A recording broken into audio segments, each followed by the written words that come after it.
You think home is the one place that stays yours, until you turn the key and realize it has been waiting for someone else, after 12 months abroad. I drove up the Bridgers craving silence. Instead, I found the gate wide open and a luxury SUV parked in my spot, before I could process the stranger's welcome mat. The door swung inward. My sister stood there, smiling like she was the one forgiving me for trespassing.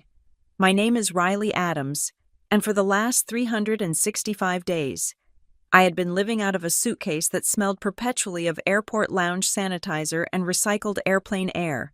I was tired in a way that sleep could not fix.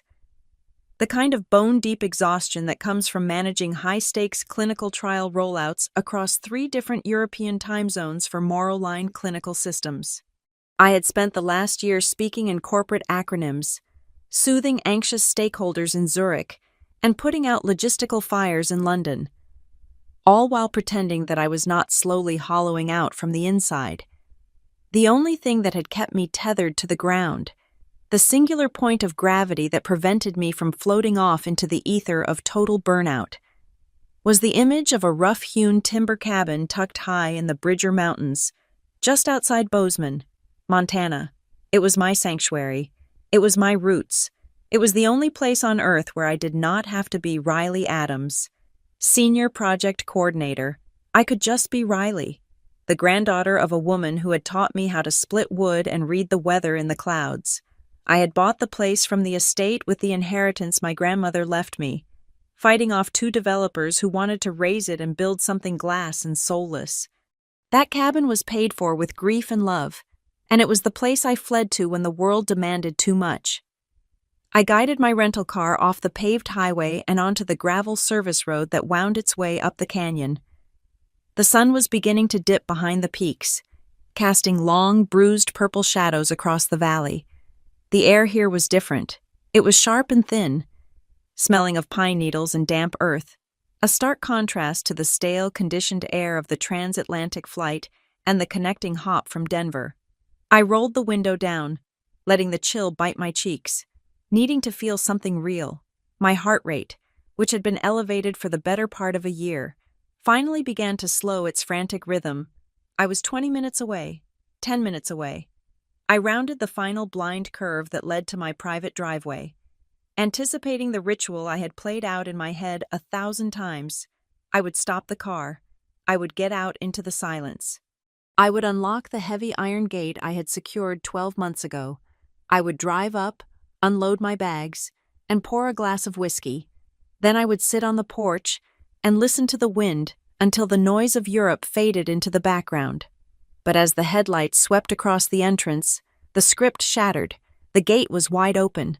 My foot slammed onto the brake pedal instinctively, the tires skidding slightly on the loose gravel.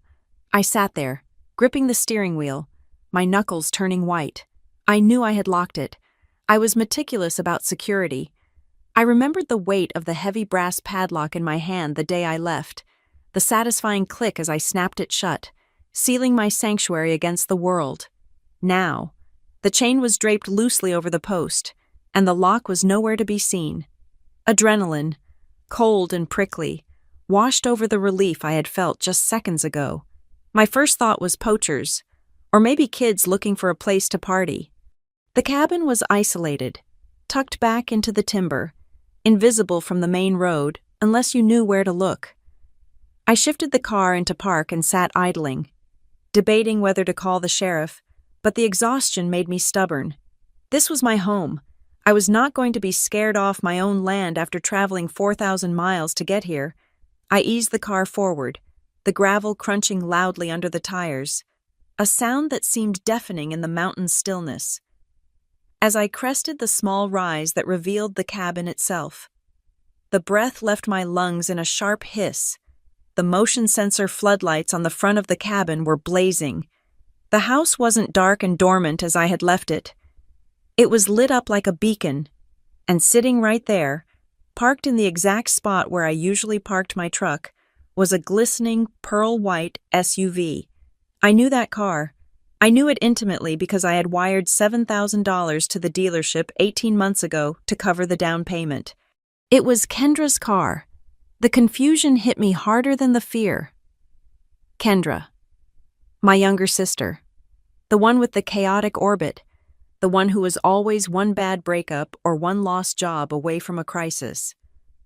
I stared at the vehicle, trying to make the math work in my head. Kendra was supposed to be in Seattle, or maybe Portland, the last time we spoke, 3 months ago. She was talking about starting a boutique marketing firm or maybe getting her yoga certification. I could not keep track. I had sent her money then. 2. A transfer to help with startup costs, because that is what big sisters do. We pay for the mistakes, so we do not have to watch the crash. But what was she doing here in Montana? At my cabin, I killed the engine and stepped out. The silence of the mountains rushed in, but it was not the peaceful silence I had craved. It was a heavy, expectant silence. I walked toward the house, my boots thudding on the packed dirt. As I got closer, the sense of violation began to creep up my spine, distinct and unsettling. It was the porch. When I left, the porch was bare wood, stripped and sealed to withstand the harsh Montana winter. It was rugged and functional. Now, it looked like a page torn out of a catalog for suburban housewives. There was a new doormat, a thick choir thing with cursive script that read, "Hello there," in a font that tried too hard to be whimsical. There were large ceramic pots flanking the door, filled with ornamental grasses that had no business surviving at this altitude. A set of wind chimes, something made of copper and cheap crystals, tinkled annoyingly in the breeze. I stood at the bottom of the steps, staring at these objects. They were small things, trivial things, but they felt like acts of aggression. They were not mine. They did not belong here. They were a veneer of domestic cuteness plastered over my rugged sanctuary. It felt like coming home to find someone had painted makeup on your sleeping face. I walked up the steps, my hand reaching into my pocket for my keys. Though a sinking feeling in my gut told me I would not need them, I hesitated for a fraction of a second, looking at the door handle. It was the original brass hardware, tarnished with age, the one thing that looked familiar in this sea of strange decor. I reached out and tried the handle. It turned effortlessly, unlocked. The door swung inward with a smooth, silent motion, the hinges apparently freshly oiled. I stepped over the threshold, my body tense, ready for a confrontation, ready for an intruder, ready for anything. "Riley," the voice floated out from the kitchen area, bright and casual, as if we were meeting for brunch on a Tuesday rather than standing in a remote mountain cabin I had not visited in a year. Kendra walked into the entryway. She was wearing a pair of oversized cashmere lounge pants and a fitted tank top, looking effortlessly groomed. Her hair was pulled back in a messy bun that probably took 20 minutes to perfect. In one hand, she held a steaming ceramic mug, not one of my chipped camping mugs, but something sleek and unfamiliar. She stopped when she saw me, her expression shifting not to guilt, or fear, or even surprise, but to a mild, bewildered amusement. She blinked, tilting her head slightly to the side. "Oh, you are back early," she said. Her tone was light, conversational. "I calculated that you were not coming until next month." I stood there, paralyzed by the sheer magnitude of her casualness. I was wearing travel clothes that I had sweated in for 20 hours. My hair was a disaster. I was vibrating with jet lag and adrenaline, and my sister was standing in my living room, drinking coffee, looking at me like I was the one who had made a scheduling error. "Kendra," I managed to say, my voice sounding rough and foreign to my own ears. "What are you doing here?" She took a sip of her coffee, her eyes scanning me with a pitying look that made my blood boil. "I am house-sitting, obviously," she said, gesturing vaguely around her with the hand holding the mug. "You were gone. The place was empty. It seemed like a waste to let it just sit here gathering dust. Plus, I needed a change of scenery. Seattle was getting toxic." "House-sitting," I repeated. "I did not ask you to house-sit. I locked the gate. I turned off the water. The house was supposed to be closed." "Well, it is a good thing I came then," she said, ignoring the edge in my voice. The pipes were making a weird noise, and honestly, Riley, The place was depressing. It needed life. I have been taking care of it. I looked past her, into the living room. The layout was the same, but the atmosphere had been hijacked. My worn leather armchair, the one shaped perfectly to my body, was draped in a creamy textured throw blanket that looked like it cost $300. There were candles burning, scented ones that smelled of vanilla and artificial linen, overpowering the natural scent of the wood stove. There were magazines on the coffee table that I would never read. "How long have you been here?" I asked. I tried to keep my voice level, but the tremor was there. Kendra shrugged, a gesture of practiced innocence. "A while. Since the spring. Maybe I do not know. Time flies up here. It is so peaceful." Since the spring, that was 6 months ago. She had been living in my house for 6 months. "And the gate?" I asked. "How did you get in?" She laughed, a light, tinkling sound that matched the wind chimes outside. "Oh, that old thing, the lock was rusty anyway. I had a guy come up and cut it. Do not worry. I was going to replace it eventually." I stared at her. She had cut my lock. She had broken into my home. She had moved in, and now she was standing there, radiating a terrifying sense of entitlement, as if her presence here was a favor she was doing for me. "Riley, you look terrible," she said, stepping forward as if to hug me, but stopping when she saw the stiffness in my posture. "You need to relax. Seriously, put your bags down. I will make you a coffee. Or actually, I have some great wine breathing in the kitchen." She turned and began to walk back toward the main living area. Assuming I would follow, assuming the dynamic was unchanged. Big sister works hard, little sister reaps the benefits, and we all pretend it is fine. But as I took a step forward, crossing the threshold fully, the reality of the situation crashed down on me. This wasn't just a visit. She hadn't just crashed for a weekend. The way she moved through the space, the way her coat was hung on the hook where mine should be, the way the air in the room smelled like her perfume. She had not just moved in. She had replaced me. "Kendra," I said, stopping her. "This is my house." She turned back, her smile tightening just a fraction. The first crack in the mask. "I know that. Riley, no one is saying it is not. But you are never here, and I have done so much work to make it livable." "Livable?" I asked. "It was livable when I left it." "It was a cave," she corrected gently. "It was dark and sad. But you will see, I made some updates. You are going to thank me." There was a glint in her eye when she said, "updates," that sent a cold spike of dread through my stomach. It wasn't just the throw blankets or the doormat. It was something else. She was too confident. She wasn't apologizing because she didn't think she had done anything wrong. She had rewritten the narrative in her head so thoroughly that I was the intruder in her cozy mountain retreat. "Updates," I asked, dropping my duffel bag on the floor. The sound was heavy. Final. "Just improvements," she said, waving a hand dismissively. "Come on, let me show you. You are going to die when you see what I did with the space." She turned and walked toward the kitchen, her hips swaying, her footsteps silent on the rug I did not recognize. I stood there for a moment, looking at the back of her head, realizing that the sister I thought I knew, the one I had protected, funded, and bailed out for 20 years was a stranger. And this stranger was standing in the center of the only safe place I had left in the world, holding the keys, drinking my coffee, and waiting for me to applaud her for stealing my life. I took a deep breath, inhaling the scent of vanilla and betrayal, and followed her. I had survived corporate sharks and regulatory nightmares, but as I walked toward the kitchen, I had the sinking realization that the most dangerous person I would ever face was the one who shared my last name.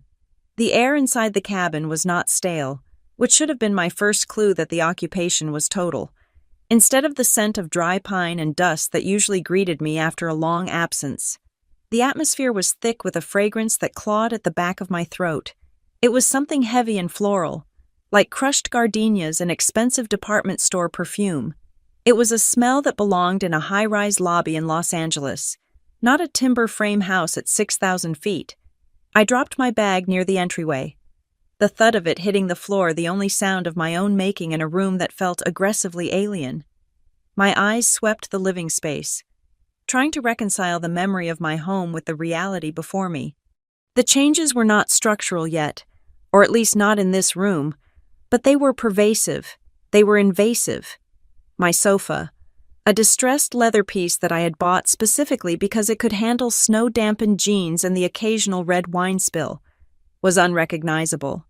It was buried under layers of cream-colored boucle throws and decorative pillows that looked too stiff to lean on. I reached out and touched one. It felt synthetic and scratchy. On the mantel, where I kept a framed black and white photo of my grandmother and a few jagged pieces of quartz I had found in the creek, there was now a lineup of strangers.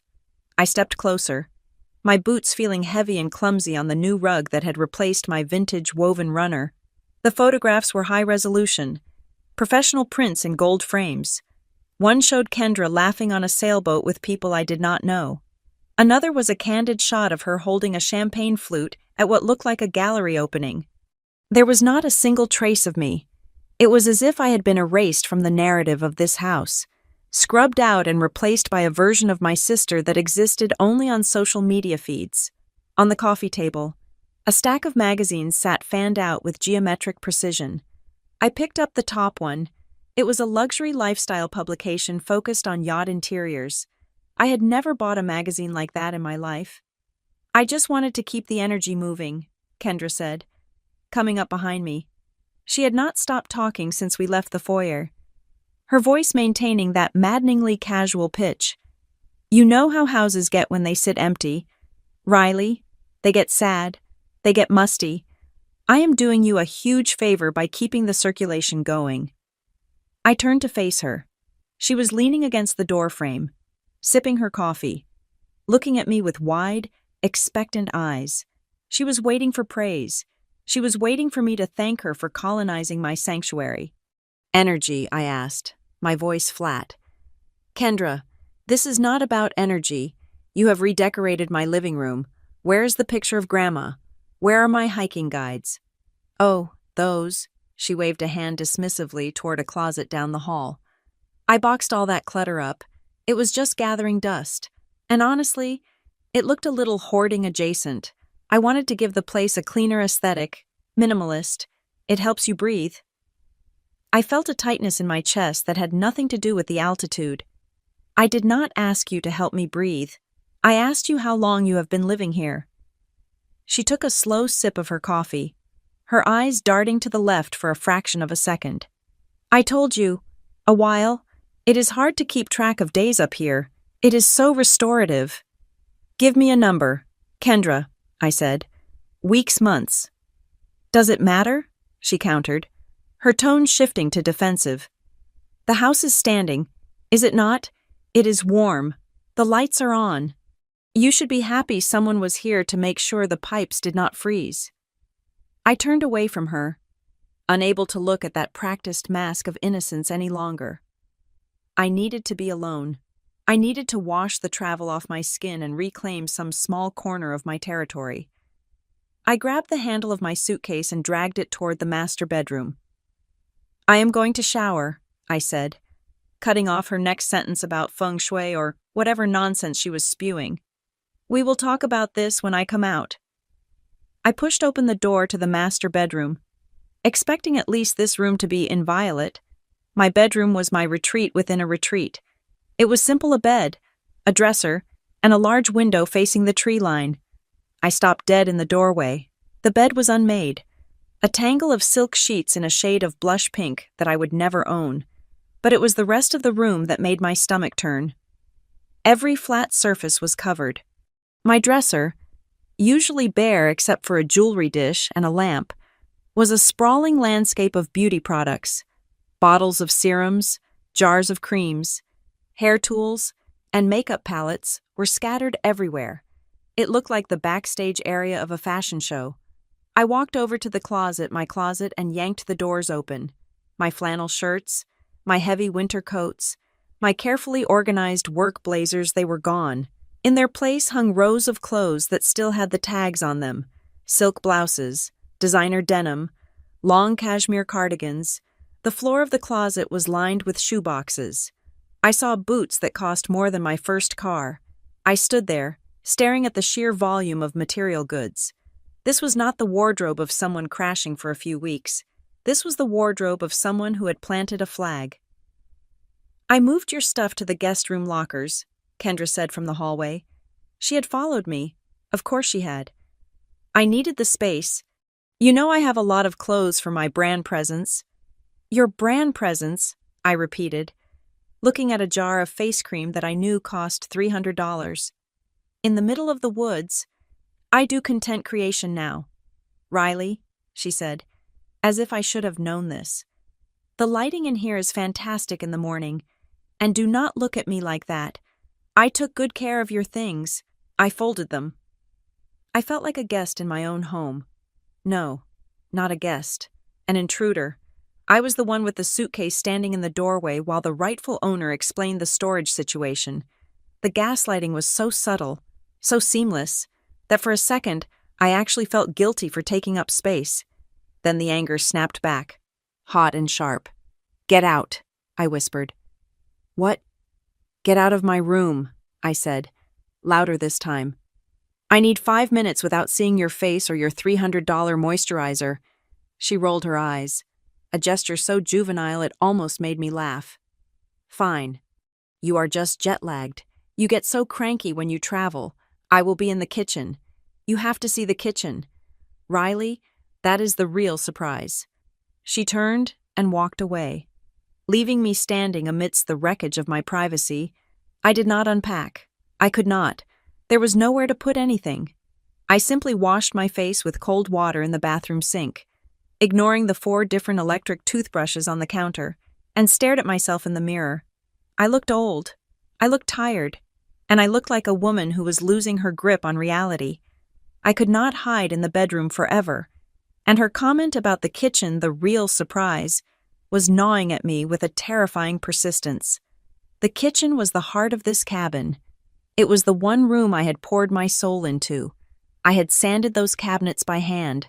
I had picked the paint color, a warm, sage green that matched the pine needles outside. I had spent weekends hunting for the vintage brass hardware. I walked out of the bedroom, down the hall, and turned the corner into the open-plan kitchen and dining area. My feet stopped moving. My brain stopped processing. The kitchen was gone. It was not just changed. It was obliterated. The warm, hand-painted sage cabinets were history. In their place stood sleek, high-gloss white cabinetry that looked like it belonged in a Miami penthouse.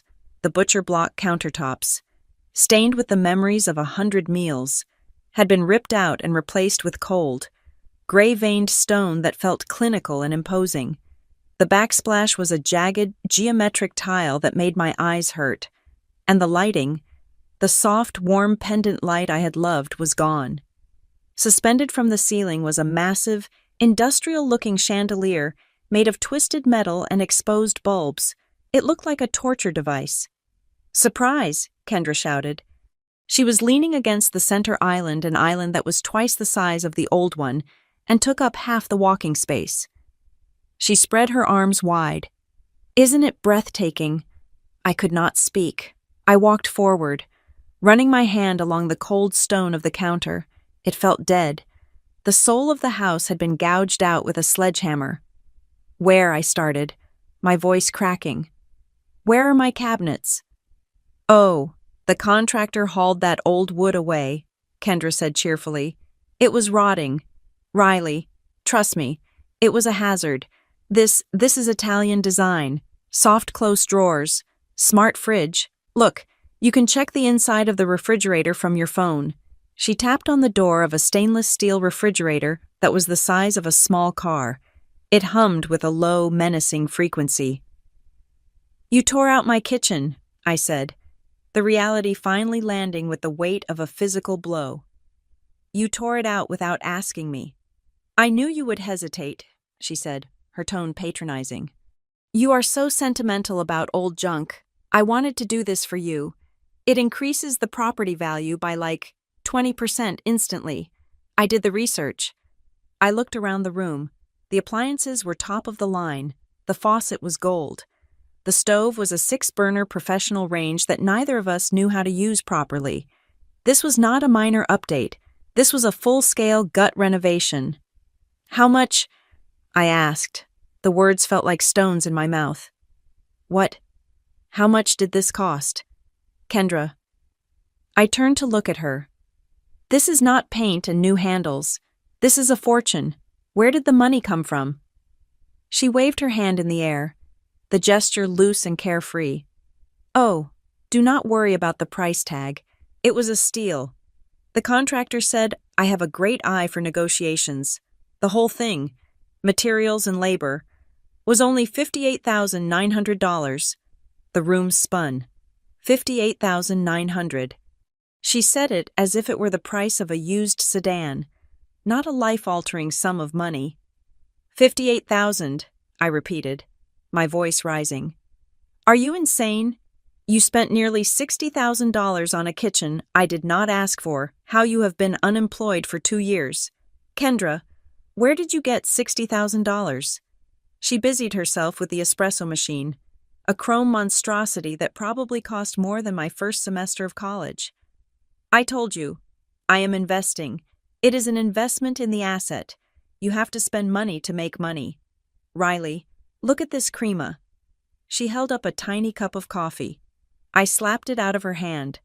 The cup hit the floor and shattered, the brown liquid splattering across the pristine white cabinets and the gray stone floor. The sound was sharp and shocking. Kendra jumped back, clutching her chest, looking at me with genuine fear for the first time. "Riley, that was vintage porcelain. I do not care about the cup," I shouted, the dam finally breaking. "I want to know where you got the money. Did you take a loan? Did you borrow from Mom? Tell me right now, or I swear to God, I will call the police." She stared at me, her chest heaving, her eyes filling with tears. But they were not tears of remorse. They were tears of a child who had been caught and felt the punishment was unfair. "You are so mean," she hissed. "I do something nice for you. I transform this dump into a showpiece, and you scream at me." "The money, Kendra," I growled, stepping into her personal space. She pressed her lips together, looking defiant. Then, seeing the look in my eyes, a look that promised absolute scorching earth, she finally broke. "I used your card," she said. The words were quiet, muttered. "What?" "I used your card," she screamed back, throwing her hands up. "The platinum one, the one you keep in the desk drawer for emergencies. This was an emergency. Riley." The kitchen was hideous. I felt the blood drain from my face, my platinum card, the one with the high limit, the one I kept for medical evacuations or catastrophic failures. "You charged $60,000 to my credit card," I whispered. "Well, not all at once," she said, her voice regaining some of its frantic rationalization. "And not just the kitchen. There were some incidental expenses. But Riley, come on. You work for that big pharma company. You make a high salary. You have been in Europe for a year, probably banking per diems. You can afford it. I figured you would write it off as a home improvement tax thing. I was thinking of you." I looked at her, really looked at her, and saw the terrifying disconnect. She truly believed it. She believed that my money was a communal resource, that my labor existed to fund her whims, and that her taste was a gift she was bestowing upon me. She had not just stolen my money. She had stolen my agency, my home, and my trust. And she had done it all while convincing herself she was the hero of the story. "You authorized $58,000 of debt in my name," I said, my voice trembling with a cold, lethal rage. "Because you didn't like the color of my cabinets. It is not debt if you can pay it off," she said, smoothing her tank top. "And really, Riley, with the equity increase, I basically made you money. You should be thanking me." I closed my eyes. The image of the kitchen, my kitchen, the one with the scuff marks from my grandmother's walker and the paint I had applied with my own hands, burned in my mind. It was gone. It was all gone. And in its place was a white, sterile monument to my sister's greed. I opened my eyes. Show me the statements, I said. They are online. She shrugged. I do not have paper. Then get your laptop, I said. Now. She hesitated, and in that hesitation, I saw something that chilled me even more than the missing kitchen. I saw panic. Real, cornered animal panic. Kendra, I said, what else did you buy? She bit her lip, looking at the floor, at the spilled coffee, at the new expensive chandelier, anywhere but at me. Just stuff, for the house, to make it a home, Riley, since you were never here to do it. I turned and walked toward the office, my heart hammering against my ribs like a trapped bird. The kitchen was just the surface. I knew it then. This wasn't a renovation. This was a raid. I marched into the small room I used as an office, the heels of my boots striking the floorboards with a rhythm that sounded like a countdown. Kendra followed me, her steps lighter, skittering like a nervous animal that had not yet realized it was trapped. The air in the office was cold. I had left the window cracked open a fraction of an inch a year ago to prevent mold, and unlike the rest of the house, Kendra had neglected this space. It smelled of cold paper and neglect. I sat down in my desk chair, the leather creaking in the silence. My hands were shaking, not from fear, but from the adrenaline of a project manager who had just realized the scope of the disaster was 10 times worse than the initial report. Open your banking app, I said. I did not look at her.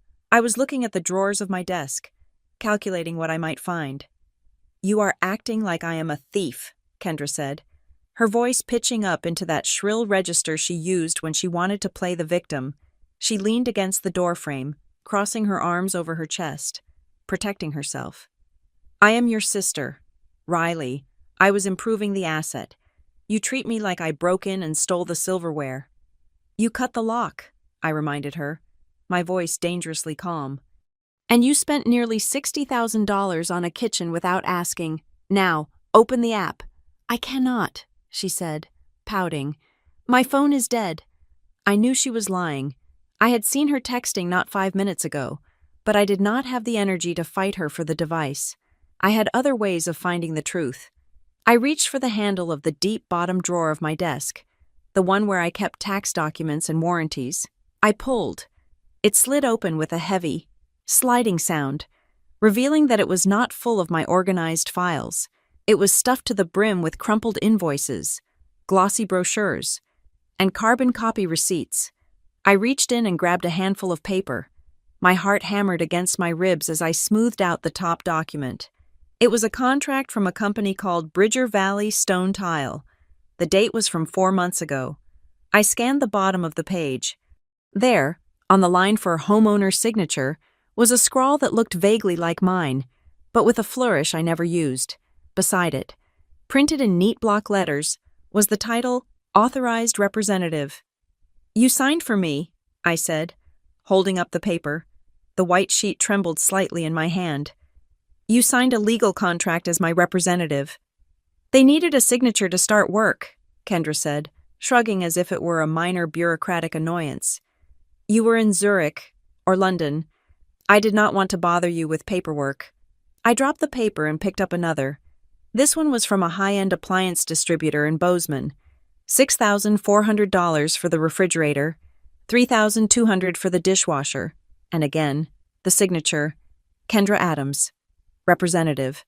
I dug deeper, my hands moving faster now, frantic to see the bottom of the pit. I found a receipt for a custom lighting fixture, a work order for electrical rewiring, an invoice for a heated floor system in the bathroom I had not even looked at yet. Then I found the envelope.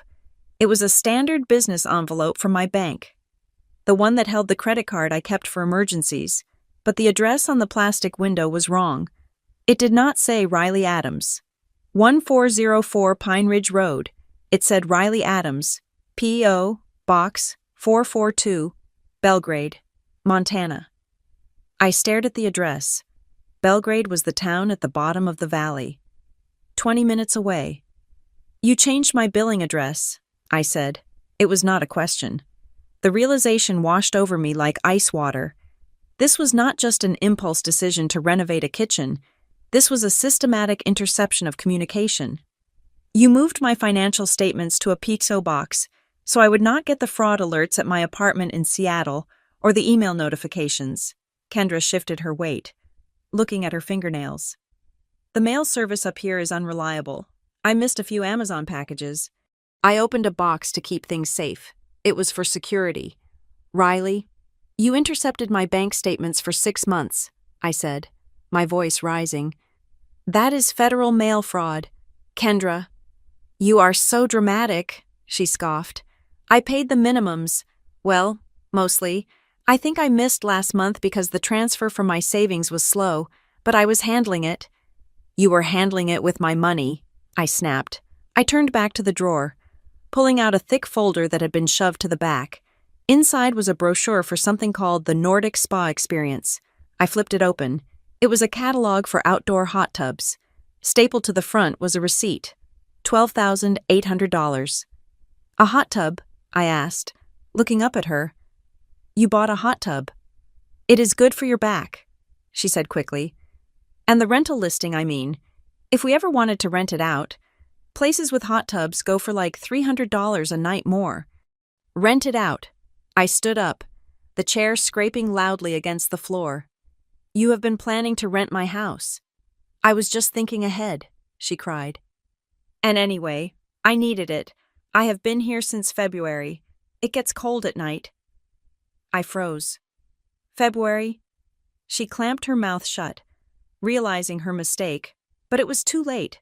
The timeline clicked into place. I left for Europe in late January.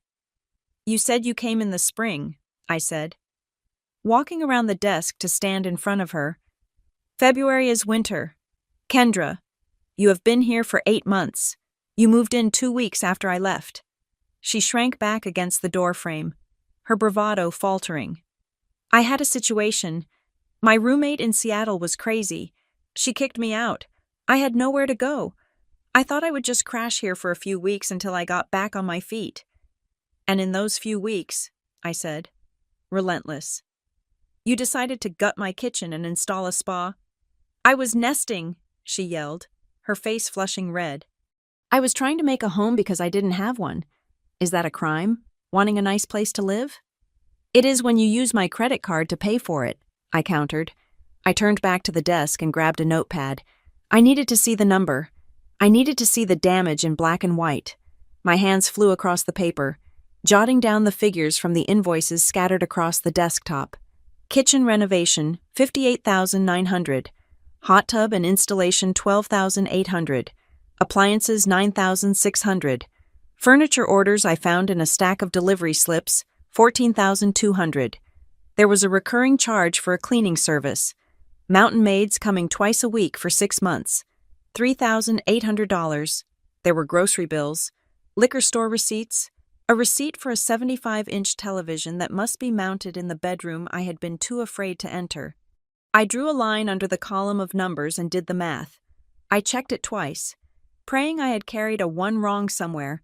I had not. I looked at the number, $112,450. I felt sick, physically ill. That was my savings. That was the money I had put aside for a sabbatical, for a rainy day, for the future I was working myself to death to secure, and she had burned through it in 8 months on vanity projects and boucle throw pillows. $112,000, I said.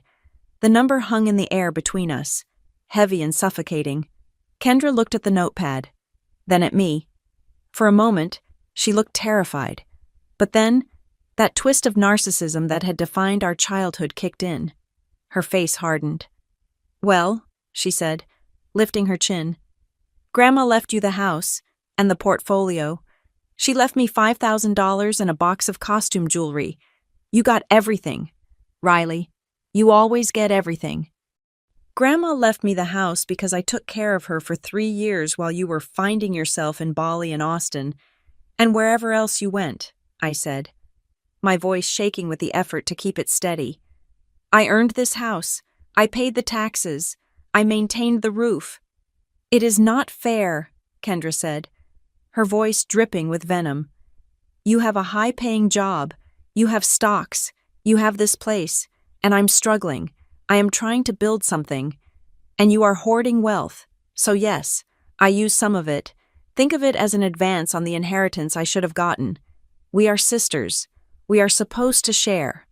The entitlement was so absolute, so breathtakingly delusional, that it clarified everything. There was no reasoning with this. There was no misunderstanding. She did not see herself as a thief. She saw herself as a victim who was finally balancing the scales. I looked at her, and the last shred of the protective big sister died in that cold office. I was not looking at the little girl whose knees I used to bandage. I was looking at a predator who had eaten my life from the inside out. "I want you out," I said. My voice was quiet, dead flat. "What?" "Pack your bags," I said. "Whatever you actually own, which does not include the clothes you bought with my card, put it in your car, and leave, right now." Kendra laughed. It was a harsh, barking sound. "You cannot be serious. It is dark outside. Where am I supposed to go?" "I do not care," I said. "Go to a hotel. Go to a shelter. Go back to Seattle. But you are not staying under my roof for one more hour." She stared at me, her eyes narrowing. She realized I was not bluffing. She crossed her arms tighter, planting her feet. "No," she said. "Excuse me." "No," she repeated, a smirk touching the corner of her mouth. "I am not leaving. I have rights. Riley, I have been living here for 8 months. I receive mail here. I have a key. In the state of Montana, that makes me a tenant." I stared at her, stunned by the audacity. She had researched this. She had actually looked up tenant laws while stealing from me. "You are not a tenant," I said. "You are a squatter. Doesn't matter what you call it," she said, her voice smug. "If you want me out, you have to evict me. That means you have to give me a 30-day written notice, and then we go to court. And given how backed up the courts are, I could probably be here for another 6 months. So, unless you want to make a scene, why don't you go sleep in the guest room, and we can talk about a payment plan in the morning." She turned to walk out of the office, confident that she had played the ace, confident that I would fold like I always did to keep the peace, to keep the family secrets hidden. I watched her reach the doorway. "Kendra," I said. She stopped and looked back over her shoulder, eyebrows raised. "You are confusing civil law with criminal law," I said. She frowned. "What? If you were a tenant who stopped paying rent, yes, I would have to evict you," I said. Stepping toward her, I felt a cold, hard strength settling into my bones. "But you are not a tenant. You are someone who stole a credit card, forged a signature, and committed identity fraud to the tune of $112,000. Her smirk faltered. "I am not going to eviction court," I said, holding up the handful of forged invoices. "I am going to the sheriff's department, and I am going to the FBI regarding the wire fraud and the mail tampering. You do not have 30 days. Kendra, you have until I finish dialing the phone to decide if you want to walk out that door as a free woman or be dragged out in handcuffs." The color drained from her face completely. The confident squatter vanished, replaced by the frightened fraudster who realized she had pushed the mark too far. "You wouldn't," she whispered. "I am your sister." "No," I said, reaching for my cell phone and unlocking the screen. The light of the display illuminated the invoices in my other hand. "You are not my sister right now. You are an unauthorized user, and you have just made yourself into a felony case." I tapped the first digit of the non-emergency line. Kendra flinched as if I had struck her. The silence in the cabin was broken only by the hum of the refrigerator she had bought with my money, ticking away the seconds of her freedom. The morning sun did not bring warmth. It brought a harsh, revealing light that made the betrayal feel clinical rather than emotional. I had not slept. I had spent the night in the guest room with the door locked, listening for footsteps that never came. By dawn, the silence in the cabin told me Kendra had taken my threat seriously. She was gone, but her absence was not the end. It was the start of the cleanup. I drove down the canyon road toward Bozeman, the gravel crunching under my tires sounding like grinding teeth. My first stop was not the police station. but a brick building on Main Street with a discreet brass plaque, Holt Associates. Marianne Holt was a woman carved from ice and granite. She was in her 50s, wearing a charcoal suit that looked sharp enough to cut glass, and she listened to my story without blinking. I laid out the facts: the unauthorized renovation, the intercepted mail, the credit card theft, the forged signatures. She took notes on a yellow legal pad, her pen scratching rhythmically. When I finished, she capped the pen and looked at me over the rim of her glasses. "I can file a civil suit for conversion and fraud," Marianne said. Her voice was dry, devoid of sympathy but heavy with competence. "We can go after the assets. If she has any money in her own accounts, we can freeze it. We can put a lien on any property she might own, though it sounds like she owns nothing. But before we file a single motion, I need to ask you a question that has nothing to do with the law." "Ask," I said. "Are you ready for your family to hate you?" I stared at her. The question hung in the quiet office, sucking the air out of the room. "Excuse me? This is not a landlord-tenant dispute. Riley," Marianne said, leaning forward. "This is a nuclear option. Once we file, once the sheriff serves her, the narrative shifts. You will no longer be the victim. You will be the sister who put her own flesh and blood in jail.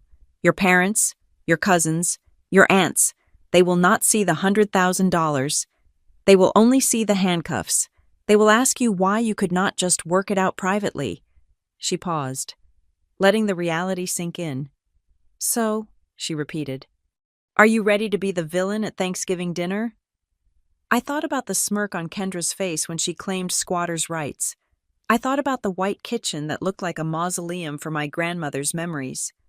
"She hates me enough to destroy my financial future," I said, my voice steady. "I think I can live with them taking her side." Marianne nodded, satisfied. "Good. Then let's burn it down." From the law office. I went to the bank. This was a different kind of humiliation. Sitting in a cubicle with a personal banker named Steve, I had to articulate the words identity theft and family member in the same sentence. Steve was kind, but he had the weary look of a man who saw this every day. He typed furiously, his screen reflecting in his glasses. "We are freezing the platinum card immediately," he said, "and I am flagging the checking account for suspicious activity. We will issue a chargeback request for the most recent transactions, but the older ones, the ones from 6 months ago, those are going to be harder. The credit card company will ask why you did not report it sooner." "I was in Europe," I said. "She changed the mailing address. We call it family entitlement fraud," Steve said, turning his monitor so I could see the fraud affidavit. "It is surprisingly common. People rationalize it. They think because they are related. It is not really stealing, it is just borrowing without permission. But the dollar amount here, $112,000, that is not borrowing. Ms. Adams, that is a lifestyle." He handed me a stack of papers to sign.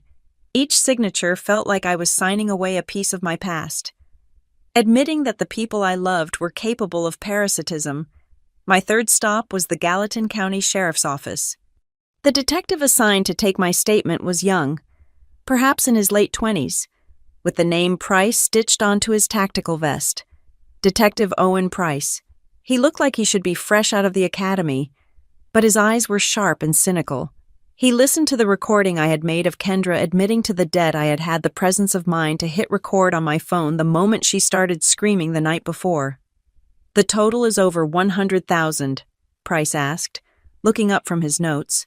112,450, I corrected.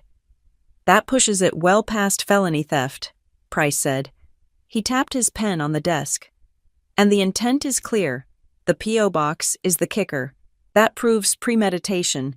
She wasn't just using the card in an emergency. She took steps to conceal the usage. That is a distinct criminal act." He handed me a case number on a small card. "I am going to need everything," he said. "Bank statements, the forged contract with the stone company, the receipts, if you have any proof that she was the one who physically used the card. That would seal it. Otherwise, her defense attorney will claim you gave her verbal permission and are just reneging now." I will get it, I promised. I walked out of the station and sat in my rental car. The sun was high now, the mountain air crisp and indifferent to my misery. I needed proof, irrefutable proof. And then I remembered the cameras. Before I left for Europe, I had installed a simple cloud-based security system. 2 cameras, one covering the driveway, one in the main living area facing the front door and the desk. I had set them up mostly to check for bears or broken windows during storms. In the chaos of the move and the sheer exhaustion of my job abroad, I had stopped checking the notifications after the first month. I had assumed the silence meant safety. I pulled out my phone and opened the security app. My thumb hovered over the icon. I felt a wave of nausea. I was about to invade the privacy of the person who had invaded my home, but I knew I had to see. I logged in. The timeline bar at the bottom of the screen was a solid block of blue, indicating constant motion events for months. I scrolled back to February. The video buffered for a moment, pixelated and grainy, before snapping into focus. February 14th, 3 in the afternoon, the footage showed the front door opening. Kendra walked in, dragging 2 large suitcases. She looked around, smiling, and did a little spin in the center of the living room. She did not look like someone seeking shelter from a bad roommate situation. She looked like someone who had just won the lottery. I scrolled forward. March 2nd. A contractor in muddy boots stood in my living room. Kendra was pointing at the kitchen, making sweeping gestures. She handed him a clipboard. I zoomed in on the screen. She was signing it. She signed it with a flourish, laughing at something he said. I felt a cold sweat break out on the back of my neck. I was watching the demolition of my life in high definition. I kept scrolling, looking for the smoking gun Detective Price had asked for. I needed the card. I found it on April 10th. The timestamp was 10 in the morning. The angle of the camera caught the desk perfectly. Kendra was sitting in my chair. She had the drawer open, the one I had found stuffed with receipts. She pulled out the blue bank envelope containing my emergency platinum card. I watched, holding my breath.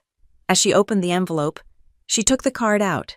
She held it up to the light, admiring the shimmer of the plastic.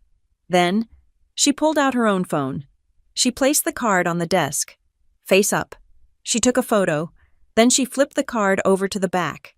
She zoomed in and took a clear, deliberate photo of the CVV security code. She was not just using it.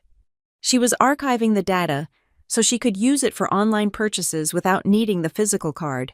But the camera caught more after she took the photos. She opened a web browser on my desktop computer. The camera resolution was high enough that I could see the glow of the screen reflecting off her face. She typed something. She reached for her purse, pulled out her driver's license, and held it next to the screen, comparing something. It was identity theft in real time. I sat in the parking lot of the police station for an hour, downloading clip after clip. I saved them to my phone. I uploaded them to a secure drive. I emailed them to Marianne. I emailed them to Detective Price. With every send button I pressed, I felt a part of myself dying. It was the part of me that had always been the protector, the big sister who covered for Kendra when she broke a vase or failed a class. I was freezing that version of myself, locking her away in the dark, because she could not survive what I had to do next. I was not protecting her anymore. I was building a cage. By the time I drove back up the mountain, the sun was setting, casting long, bloody streaks across the sky. The cabin sat dark and quiet at the end of the driveway. The motion lights did not trigger this time. I had disabled them from the app to stop the recording of my own arrival. I parked and walked to the porch. The ridiculous "hello there" mat was still there, mocking me. Kendra was gone. The white SUV was missing, but she had left a message. Taped to the front door, right at eye level, was a thick cream-colored envelope. It was the expensive stationery I kept in the top drawer of the desk stationery I used for thank you notes and condolences. My name, Riley, was written on the front in Kendra's looping, dramatic handwriting. I ripped it off the door. I did not want to open it. I wanted to burn it. I wanted to throw it into the woods and never think about her logic again. But the investigator in me, the cold, hard person I had become in the last 24 hours, Knew I had to read it. It was evidence. I tore the envelope open. It was a 3-page letter, written in purple ink. I scanned the first paragraph, expecting an apology, expecting "I am sorry," expecting "please forgive me." Instead, I read Riley, "I am leaving because you are clearly in a mental health crisis, and I do not feel safe around your aggression. I tried to do something beautiful for us, to build a legacy for this family, and you reacted with violence and greed. You have always been this way, controlling, cold, and obsessed with money. I am taking the car because I need it for my safety, and since I put the deposit down on it originally, even if you paid the rest, I have a moral right to it. Do not try to find me. I need space to heal from the trauma you just inflicted on me. Also, Mom knows everything. I called her. She agrees that you are being unreasonable." I lowered the letter. My hands were not shaking anymore. They were steady as stone. There was no remorse. There was no guilt. There was only a terrifying funhouse mirror distortion of reality where she was the victim and I was the monster. She had taken my money, destroyed my home, and now she was trying to take my reputation. I folded the letter and put it in my pocket. It was not a suicide note of our relationship. It was a declaration of war. I unlocked the door and stepped into the silent, expensive, alien kitchen. I did not turn on the lights.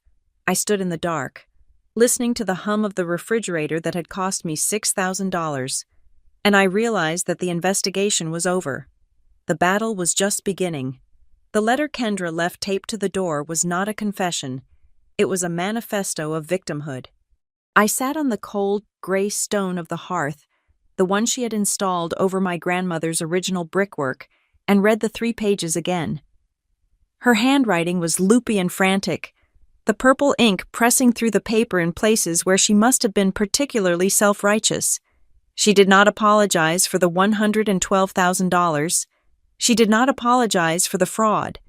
Instead, she wrote about intergenerational trauma and how my success was a trigger for her feelings of inadequacy, which justified her need to create a safe space using my resources. She claimed that by evicting her, which I had not even legally done yet, I was perpetuating a cycle of abandonment. It was a masterclass in manipulation. If I had not seen the security footage of her photographing my credit card security code, I might have felt a twinge of guilt, but the camera did not lie. The letter was just another layer of the con, designed to make me question my own sanity. My phone, which I had left on the kitchen island, began to buzz. It vibrated against the marble countertop with a harsh, grating sound. I looked at the screen. Mom. I knew Kendra had gotten to her first. Kendra always got to her first. It was a strategy she had perfected since we were teenagers. The first one to cry gets the sympathy, and the second one to speak is just making excuses. I let it go to voicemail. I could not speak to my mother yet. I was holding a folder of felony evidence, and she was likely holding a tissue for my sobbing sister. The phone buzzed again, and again. Then the text messages started arriving. Mom, pick up the phone. Riley. This is an emergency. Mom Kendra is hysterical. She says you threatened her with the police, Mom. She has nowhere to go. It is 40 degrees out. How can you be so cruel? I stared at the messages, feeling a familiar, heavy stone settle in my gut. This was the dynamic. This was the script we had followed for 20 years. Kendra set the fire, and I was expected to not only put it out, but also apologize for the smoke damage. I finally listened to the voicemail. My mother's voice was high and tight, trembling with an accusation that cut deeper than any knife. Riley, I do not know what is going on with you, but you need to call me back. Your sister just called me from a motel in Belgrade. She is shaking. She said you kicked her out in the middle of the night because of some disagreement about money. She is your baby sister. You have so much, and she has nothing. How can you sleep at night knowing she is alone in a motel room? Fix this. You need to fix this. A disagreement about money. That was how Kendra had spun it. Not grand larceny, not identity theft, a disagreement. Then came a text from my Aunt Linda, a woman who only messaged me on birthdays and when she needed medical advice for her hypochondria. Aunt Linda heard about the fight. Just remember, family is forgiveness. Money comes and goes, but blood is forever. Be the bigger person. Honey. I put the phone down, my hand shaking with rage. Be the bigger person. That was the code phrase for, let her get away with it so we do not have to deal with the discomfort. They did not want justice. They wanted silence. They wanted the holidays to be peaceful. Even if that peace was purchased with my life savings, I needed to get out of the cabin. The smell of Kendra's vanilla candles was suffocating me. I grabbed my keys and drove down into town, needing basic supplies coffee that wasn't espresso pods, bread, milk, and trash bags to pack up the remnants of her life. Bozeman was not a small town anymore, but the circles that mattered were still tight. I walked into the local grocery store, a place where the owner, Mr. Henderson, had known my grandmother for 30 years, usually. He would greet me with a warm smile and ask about my job in Europe. Today, he looked up as I entered, and his smile faltered. He nodded stiffly and turned back to stocking the shelves behind the counter. I walked through the aisles, feeling the weight of eyes on me. Had she told people? Of course she had. Kendra was a broadcaster. She lived her life for an audience. I pulled out my phone and opened Instagram. I did not follow Kendra. I had muted her years ago for my own mental health, but I searched for her handle. Her story circle was glowing red. I tapped it. The first clip was her in a car. My car. Technically tears streaming down her perfectly made-up face. The caption read, "When your own family turns on you." The next clip was a shot of the cabin, taken from the driveway, looking cozy and warm. Text overlaid on the image, I poured my heart and soul into restoring this place. I made it a home, and now I am being thrown out on the street because assets matter more than people. The third clip was a black screen with white text, "Greed is an ugly disease." Praying for those who value their bank accounts over their sister's safety. I scrolled through the list of people who had liked or reacted to the stories. My cousin, my high school best friend, even a few people I knew from the local community board. She was winning the PR war. She was painting a picture of a heartless, corporate executive sister sweeping in from Europe to evict the struggling, artistic sibling who had lovingly tended the hearth. She left out the part about the forged signatures and the $60,000 kitchen. I paid for my groceries in silence. Mr. Henderson rang me up without making eye conversation. "Everything okay at the cabin?" he asked finally, his voice carefully neutral. "It is a mess," I said, keeping it brief. "Heard you doing some big renovations," he said. "Kendra mentioned she was managing a huge project for you." "She wasn't managing it," I said, meeting his eyes. "She was stealing it, Mr. Henderson flinched, surprised by the bluntness. He handed me the receipt. "Well, families are complicated." "Crimes aren't," I said, and walked out. I drove straight to Marianne Holt's office. Not caring that I didn't have an appointment, I needed a reality check before I drove off a cliff. Marianne pulled me into a conference room, listening as I played the voicemail and showed her the Instagram stories. "Save it all," she said, her voice cutting through my panic like a scalpel. "Do not delete a single thing. Do not block her. Do not report the posts. We need the narrative she is building. She is destroying my reputation," I said. "People in town think I'm a monster." "Let them think what they want for now," Marianne said. "This is evidence of manipulation. It goes to her character. It proves that she is not afraid of you, and she is not remorseful. She is using social pressure to force you to drop the charges. It is called Darvo Deny, Attack, and Reverse Victim and Offender. She is textbook. My mother thinks I am the devil." "Your mother is reacting to the story she was told," Marianne said. "When the sheriff knocks on Kendra's motel door, the story will change. But Riley, you need to lock down the physical property. If she is spinning this narrative, she might try to re-enter to retrieve her property or cause damage." "I have the keys," I said. "That is not enough. Get a locksmith. Today." I took her advice. I called a locksmith on the drive back up the mountain, but when I turned onto my road, I saw a white van already parked at my gate. It was a locksmith van. A man in blue coveralls was standing at the keypad of my gate, a drill in his hand. I slammed on the brakes and jumped out of the car. "Hey, what are you doing?" The man jumped, looking guilty. "Who are you?" "I am the owner," I said, marching up to him. "Who are you?" "I was called for a lockout," he said, checking his clipboard. "Customer named Kendra. Said she lost her keys and the sister that's you.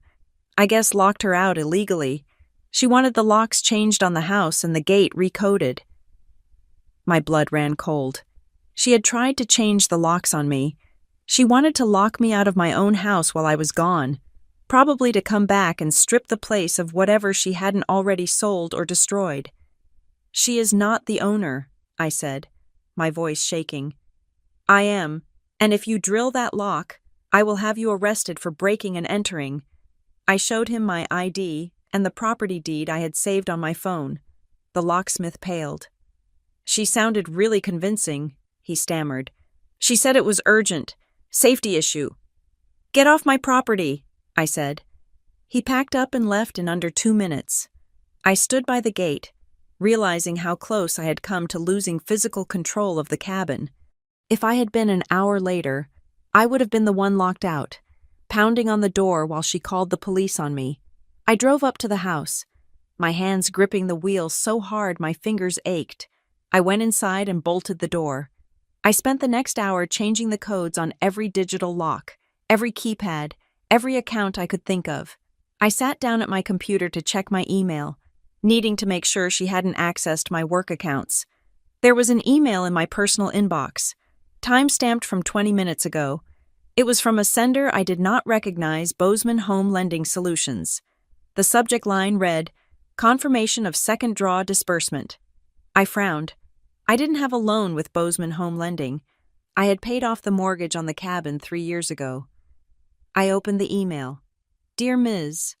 Adams, this email is to confirm that the second tranche of your renovation loan, in the amount of $25,000, has been successfully wired to the account ending in 8842, as per your instruction. The inspector has verified the completion of the kitchen upgrades. Please note that your first repayment installment is due on the 1st of next month." I stared at the screen. The room seemed to tilt. Renovation loan. It wasn't just the credit cards. It wasn't just the savings. Kendra hadn't just used my plastic to buy appliances. She had taken out a loan against the equity of my house. I clicked on the attached PDF. It was a loan agreement for $150,000, secured by a lien on the cabin. The signature at the bottom was a digital stamp of my name. The co-signer was Kendra. I felt a scream building in my throat, a primal sound of absolute violation. She hadn't just spent money. She had leveraged the roof over my head. She had put the cabin, my sanctuary, my inheritance, the only thing I truly loved, at risk of foreclosure, and the account ending in 8842. That wasn't my account. I quickly logged into my banking portal to check my external transfer history, something I hadn't looked at because I assumed the damage was limited to the credit cards. I found the link. The account, 8842, was a business checking account. The name on the account wasn't Kendra Adams. It was K.R. Bridger Investments, LLC. I searched the Montana Business Registry. The LLC had been formed 6 months ago.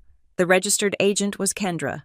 The business purpose was listed as property management and short-term rental acquisition. The pieces slammed together in my mind with the force of a train wreck.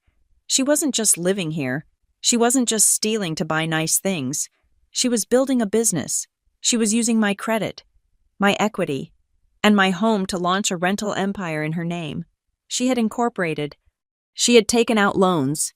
She had a long-term plan to turn my sanctuary into a cash cow, and she had set it up so that she owned the company.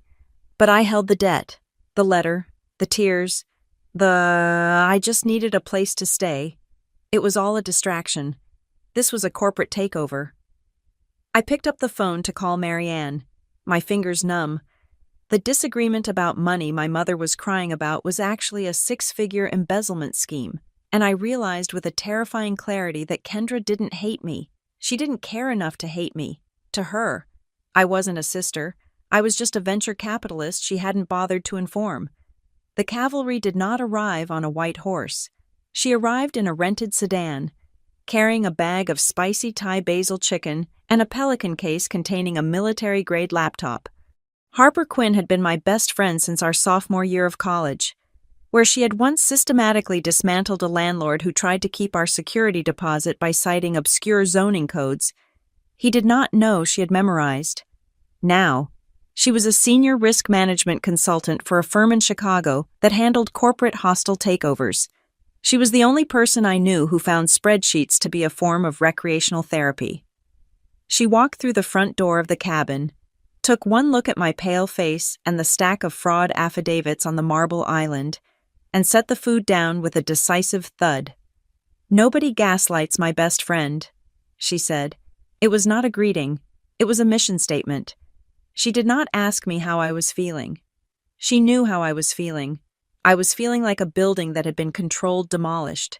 Instead, she asked for the Wi-Fi password and poured 2 glasses of the wine Kendra had bought with my stolen money. "Drink," Harper ordered, opening her laptop.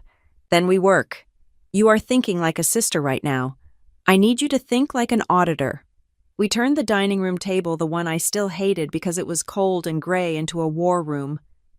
Harper took the chaotic pile of receipts, the terrifying loan documents from the email, and the bank statements I had printed, and she began to organize them. She did not gasp. She did not exclaim. She simply sorted them into piles: credit card fraud, identity theft, wire fraud, and what she ominously labeled the asset stripping. "Okay," Harper said after an hour of silence, typing furiously into a spreadsheet she had color-coded.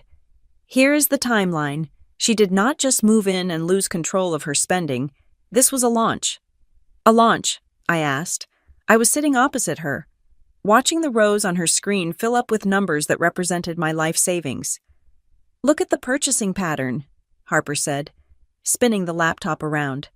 "February, she buys the high-end linens, the espresso machine, the towels. March, she does the kitchen. April, the hot tub. These are not personal indulgences. Riley, these are capital expenditures. She was outfitting a hotel." She opened a new tab on her browser. "I checked the major platforms while you were in the shower: Airbnb, VRBO, even a few boutique luxury rental sites." She clicked a bookmark. My stomach dropped. There, on the screen, was my cabin.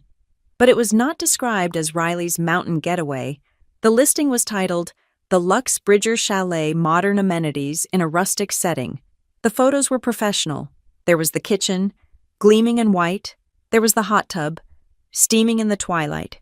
There was the bedroom I had been too afraid to enter, featuring a 75-inch television and a staged tray of croissants.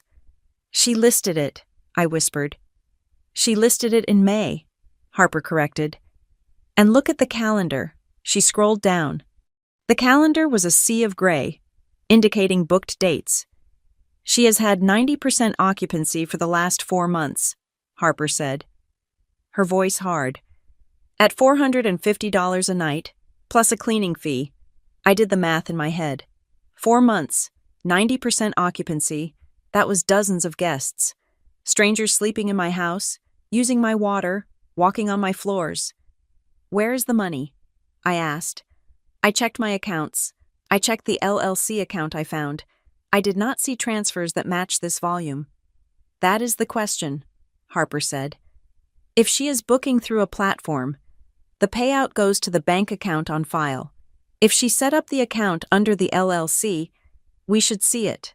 Unless," she tapped a few keys, "unless she is funneling it somewhere else, or she has a partner." The thought made me nauseous. A partner. The idea that Kendra had brought someone else into this scheme, someone to help her monetize my betrayal, was too much. "We need to know what else she has," Harper said, closing the browser. "We need to do a physical inventory of your personal data if she applied for a renovation loan in your name. She needed more than just a credit card number. She needed your life." We went into the office. The air was still stale. Harper put on a pair of latex gloves she had brought. She was never unprepared, and we began to dismantle the room. It did not take long to find the holes. Passport, Harper asked. Top drawer, left side, I said. She opened it. Gone. Social security card. In the fireproof box in the closet. She checked the box. The box is unlocked and empty. I leaned against the wall, sliding down until I hit the floor. She has everything. She has my birth certificate, my tax returns from the last 3 years, my passport. She has a full kit, Harper said, her voice grim. She could open a bank account, apply for a mortgage, or get a driver's license in a different state. Riley, this stops being a family dispute right now. This is full-blown identity theft. We need to lock down everything, not just the cards. We need to freeze your credit with all 3 bureaus. We need to file an affidavit with the IRS so she cannot file a tax return in your name to steal your refund. We need to alert the State Department. I nodded, feeling numb. She stole my name. She borrowed it, Harper said fiercely, and we are going to take it back. But first, we look at the profit margins. She sat on the floor next to me with the laptop. I am looking at the payout history on the rental platform. I cannot see the bank account number without a password, but I can see the transaction IDs. She has pulled in nearly $32,000 in rental income since May. $32,000, I repeated. And she spent $112,000 of my money to make it. Bad ROI, Harper noted dryly. But that is not the point. The point is, she was running a business using your capital, your liability, and your property. If a guest had slipped in that hot tub and sued, they would have sued you, Riley. You would have lost the house. She leveraged your entire existence. That was the knife twist. It wasn't just the money. It was the risk. I had spent my life being careful, building a safety net, acting responsibly. Kendra had taken that safety net, cut it into pieces, and woven a hammock for herself. She was living the boss babe lifestyle she posted about on Instagram. But I was the one underwriting every single second of it.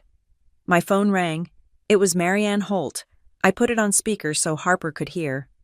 I have drafted the complaint, Marianne said without preamble. We are filing for immediate injunctive relief to prevent her from entering the property or conducting any business related to the address. But I also want to file a civil suit for damages immediately. We need to get a judgment on record before she spends whatever cash she has left. Do you think she has any left? I asked. The rental income, Harper interjected. $32,000. Who is this? Marianne asked. Harper Quinn, I said. She is my auditor.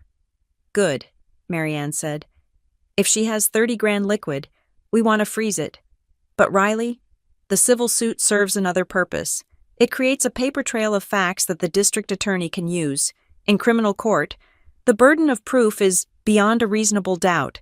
In civil court, it is preponderance of the evidence if we win the civil judgment. It effectively hands the prosecutor a loaded gun. Do it, I said. File it. I also spoke to Detective Price, Marianne added. He is interested in the loan document you found, the renovation loan. He says if that signature was forged and notarized, you are looking at bank fraud. That is a federal offense. He is reaching out to the bank's fraud department to pull the original paperwork. He wants to know who the notary was. Why? I asked. Because, Marianne said, her voice dropping an octave. You cannot notarize a signature if the person isn't in the room. If that document is notarized, then the notary is either incompetent or complicit. This ring might be bigger than just your sister. We hung up. The silence in the room was heavy. Bigger than just her, Harper mused. Kendra is resourceful, but she is not detail-oriented. Loan applications require paperwork. They require finesse. Who helped her? She stood up and walked back to the living room, eyeing the security camera mounted in the corner. You said you had footage, Harper said. You saw her taking photos of the card. You saw the contractor. Did you see anyone else? I only spot-checked it, I admitted. There are thousands of hours of video.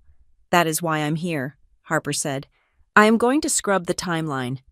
If someone helped her with the loan, they had to meet. They had to sign papers. And if she is as arrogant as she seems, she probably did it right here at this table. Harper spent the next 4 hours glued to the screen, playing the footage at double speed, her eyes darting back and forth. I made coffee. I called the credit bureaus. I filled out the online forms for the FTC identity theft report. I felt like a machine, performing the bureaucratic autopsy of my own life. "Riley," Harper said. Her voice was sharp. "Come here." I walked over to the table. Harper had paused the video. The timestamp was late April, a Tuesday afternoon. "Watch this," she said. She pressed play. On the screen, the front door opened. Kendra walked in, looking excited.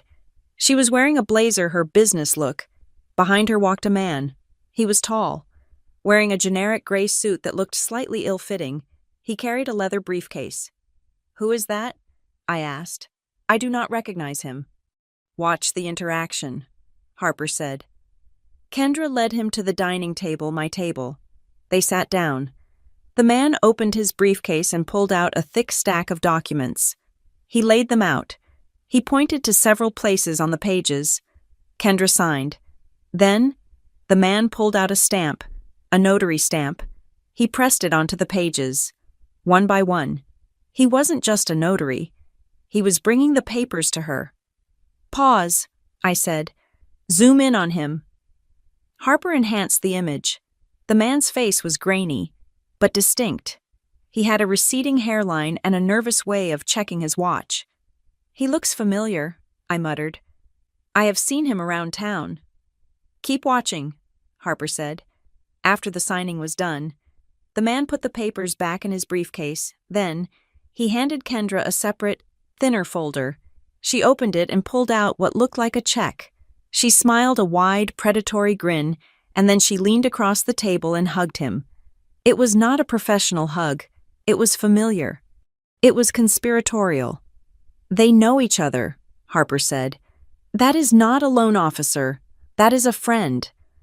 "Or a partner," I said. Remembering Harper's earlier theory, the man stood up to leave. As he turned toward the door, he stopped and said something that made Kendra laugh. She threw her head back, looking like the queen of the castle.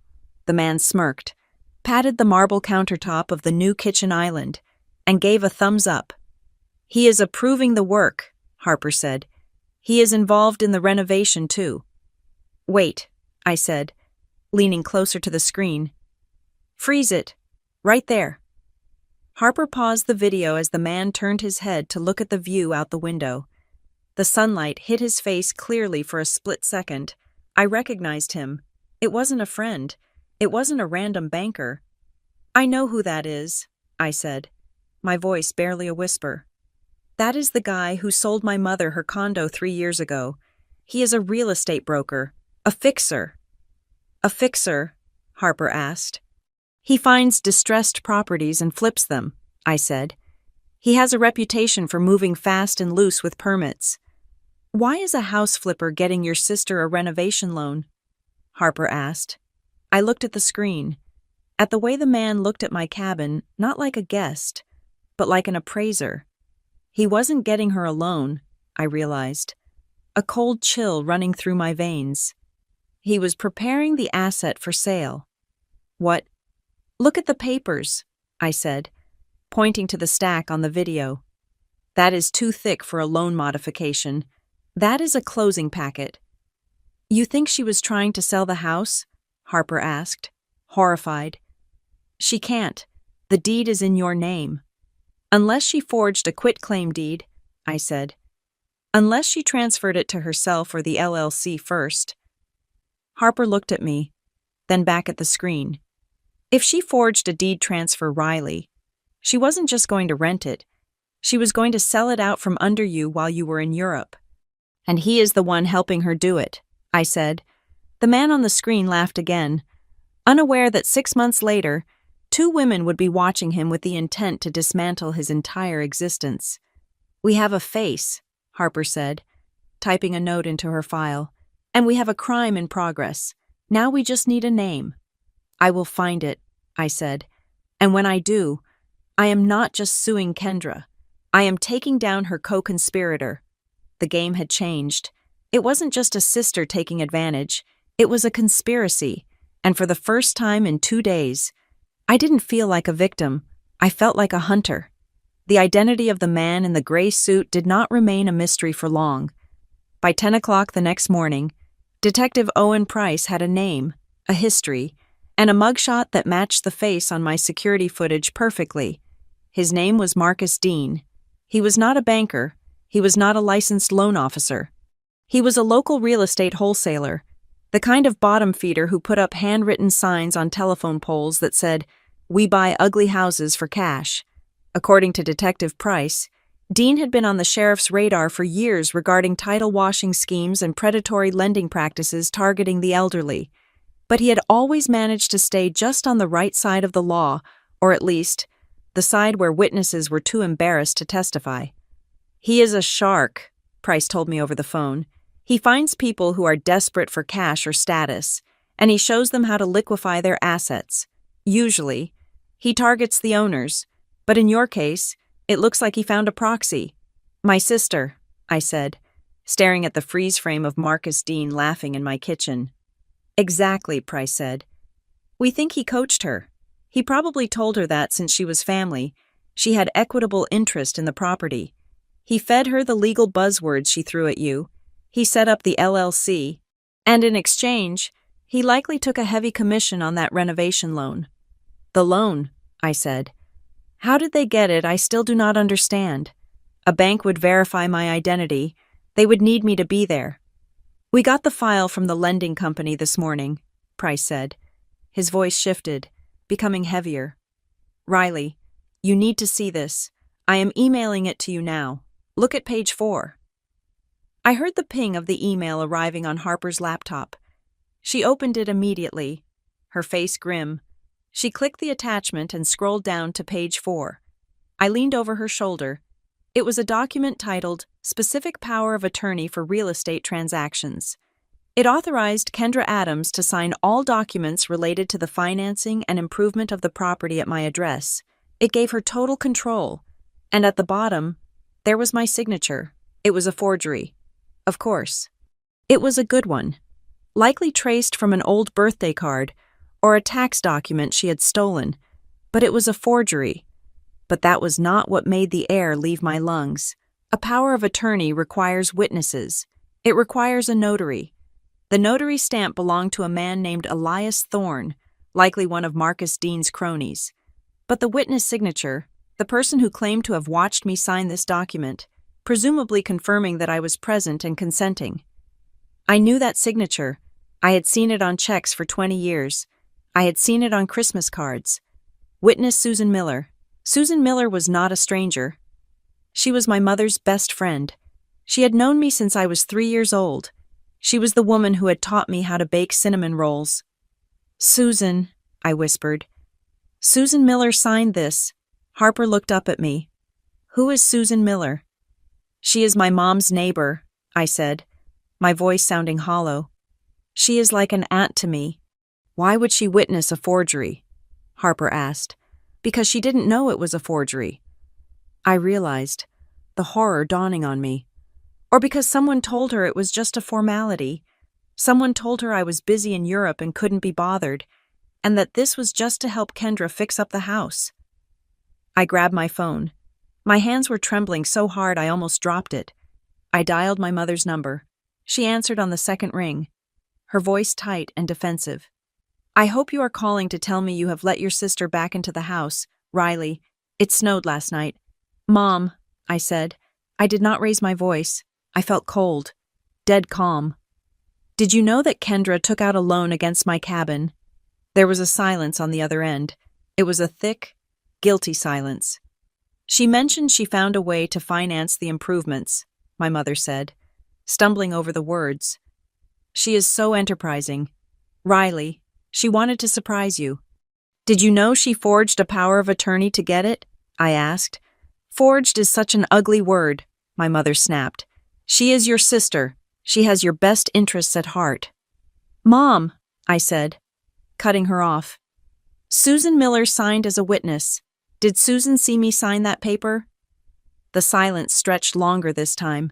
I could hear my mother breathing, short, shallow breaths. "Mom," I said again, pressing harder. "Did you ask Susan to sign it?" "Kendra said it was urgent," my mother burst out, her voice cracking into a sob. "She said the pipes were going to burst if she didn't get the money for the contractor immediately. She said you were in the middle of that big trial in London and we couldn't bother you. She just needed a signature to get the work started. I asked Susan to help. We were just trying to save your house." Riley. I closed my eyes. The betrayal was so absolute it felt physical, like a blow to the solar plexus. My mother had not just turned a blind eye. She had actively recruited her friend to facilitate the fraud. She had used her social capital to help Kendra steal my financial capital. "You didn't save my house," I said. "You put a lien on it. You helped her steal $150,000 of equity. We didn't steal anything," my mother cried. "It stays in the family. Why are you so obsessed with money? You have plenty. Your sister needed a win." Riley, she needed to feel like she was accomplishing something. "So you let her commit a felony to boost her self-esteem," I said. "Do not use that word," my mother hissed. "I am going to use the words the police are using," I said, "and the words the district attorney is going to use, because I turned the documents over to them this morning." "You went to the police," my mother's voice dropped to a horrified whisper. "On your sister, on Susan." "Susan witnessed a forged legal document," I said. "That makes her an accessory to bank fraud. And since you orchestrated it, Mom, that puts you in the conspiracy." "You would send me to jail," she wailed. "Your own mother." "I didn't send anyone anywhere," I said. "You walked into this when you decided that Kendra's feelings were more important than the law. Do you understand what you did? Do you understand that you gave her the key to handcuff me to a debt I will be paying off for 15 years? "I thought you would be proud of the kitchen," she sobbed. "It is so white. It is so modern." "I hate the kitchen," I said. "And I hate that you lied to me every time we talked for 6 months. You knew she was doing this. You helped her. We are family." "That is why it hurts," I said. "And that is why I am not stopping it." I hung up the phone. I did not slam it down. I just pressed the red button, severing the connection. I stood there in the middle of the room, feeling like an orphan.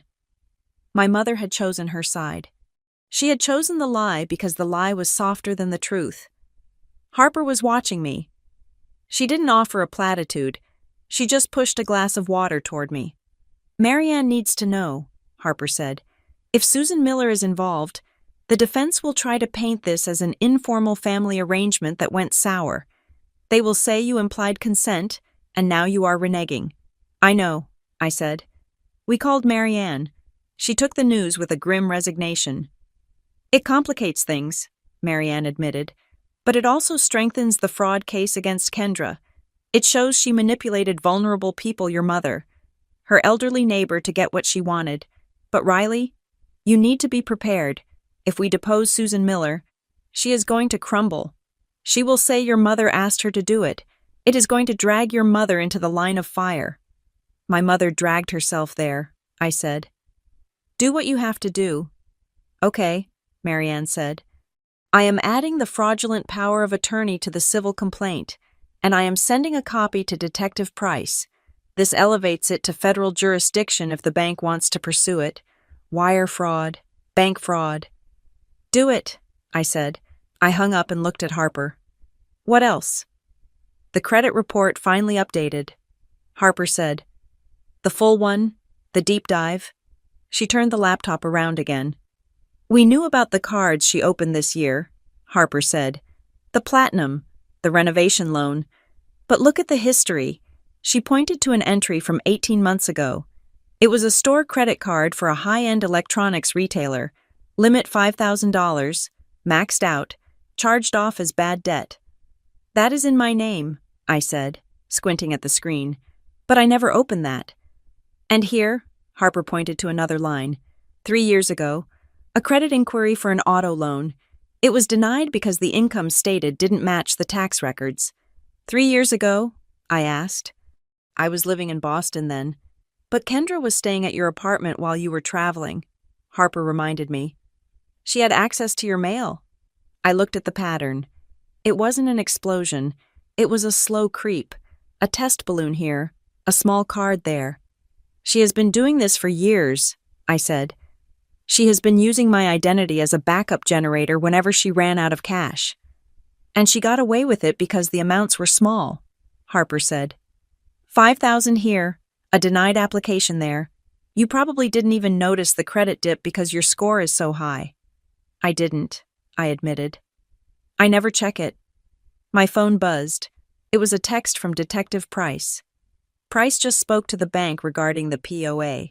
They confirmed the notary is also linked to Marcus Dean. We are looking at a ring. But Riley, I want you to know something. I looked at the history you sent over from the credit report. I waited for the second text. Price. People do not start with 6 figures. They practice first. She has been refining this pitch for a long time. This wasn't a mistake. It was a career move. I put the phone down. A career move. That was exactly what it was. Kendra hadn't stumbled into crime. She had apprenticed in it. She had practiced on small thefts, testing my boundaries, testing my blindness, and when she realized I would never check, that I would always just cover the emergencies and bad luck, she decided to go for the big score. She wasn't desperate. She was ambitious. She is never going to stop, I said to Harper. If I pay this off, if I let her go, she will do it again. She will do it to Mom. She will do it to Susan. She will do it to some guy she meets. Yes, Harper said. She will. I have to cut it off, I said. At the root. I walked over to the window and looked out at the mountains. The sun was setting, casting long shadows over the valley. Somewhere down there, in a motel room, Kendra was probably calling another relative, spinning another story, looking for another host to attach herself to. I had spent my whole life trying to be the safety net for my family. I thought that was love. I thought that was duty. But I realize now that by cushioning every fall, I had taken away the ground. I had created a world where consequences did not exist for Kendra, and so she had simply expanded her appetite until she ate my life. Harper, I said, turning back to the room. Draft the letter to the family. What letter? The one that explains everything, I said. Attach the police report. Attach the forged power of attorney. Attach the credit card receipts for the hot tub and the designer clothes. Send it to everyone, my aunts, my cousins, Mom. That is the nuclear option, Harper said, her eyebrows raising. There is no coming back from that. You will embarrass them all. I am done protecting their feelings, I said. Kendra is controlling the narrative because she is the only one talking. I want everyone to see the math. If they still choose her after they see the evidence, that is their choice, but they are not going to do it claiming ignorance. And the deal? Harper asked. Kendra's lawyer called Marianne an hour ago. They want to settle. She walks away. You drop the criminal charges, and she agrees to pay you back $50 a month for the next 200 years. I laughed. It was a cold, sharp sound. No deal, I said. Tell Marianne to push for the maximum.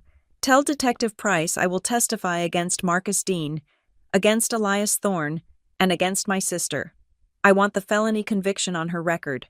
I want her to never be able to sign a contract again without someone checking her background. It will cost you the family, Harper warned softly. I already lost the family, I said.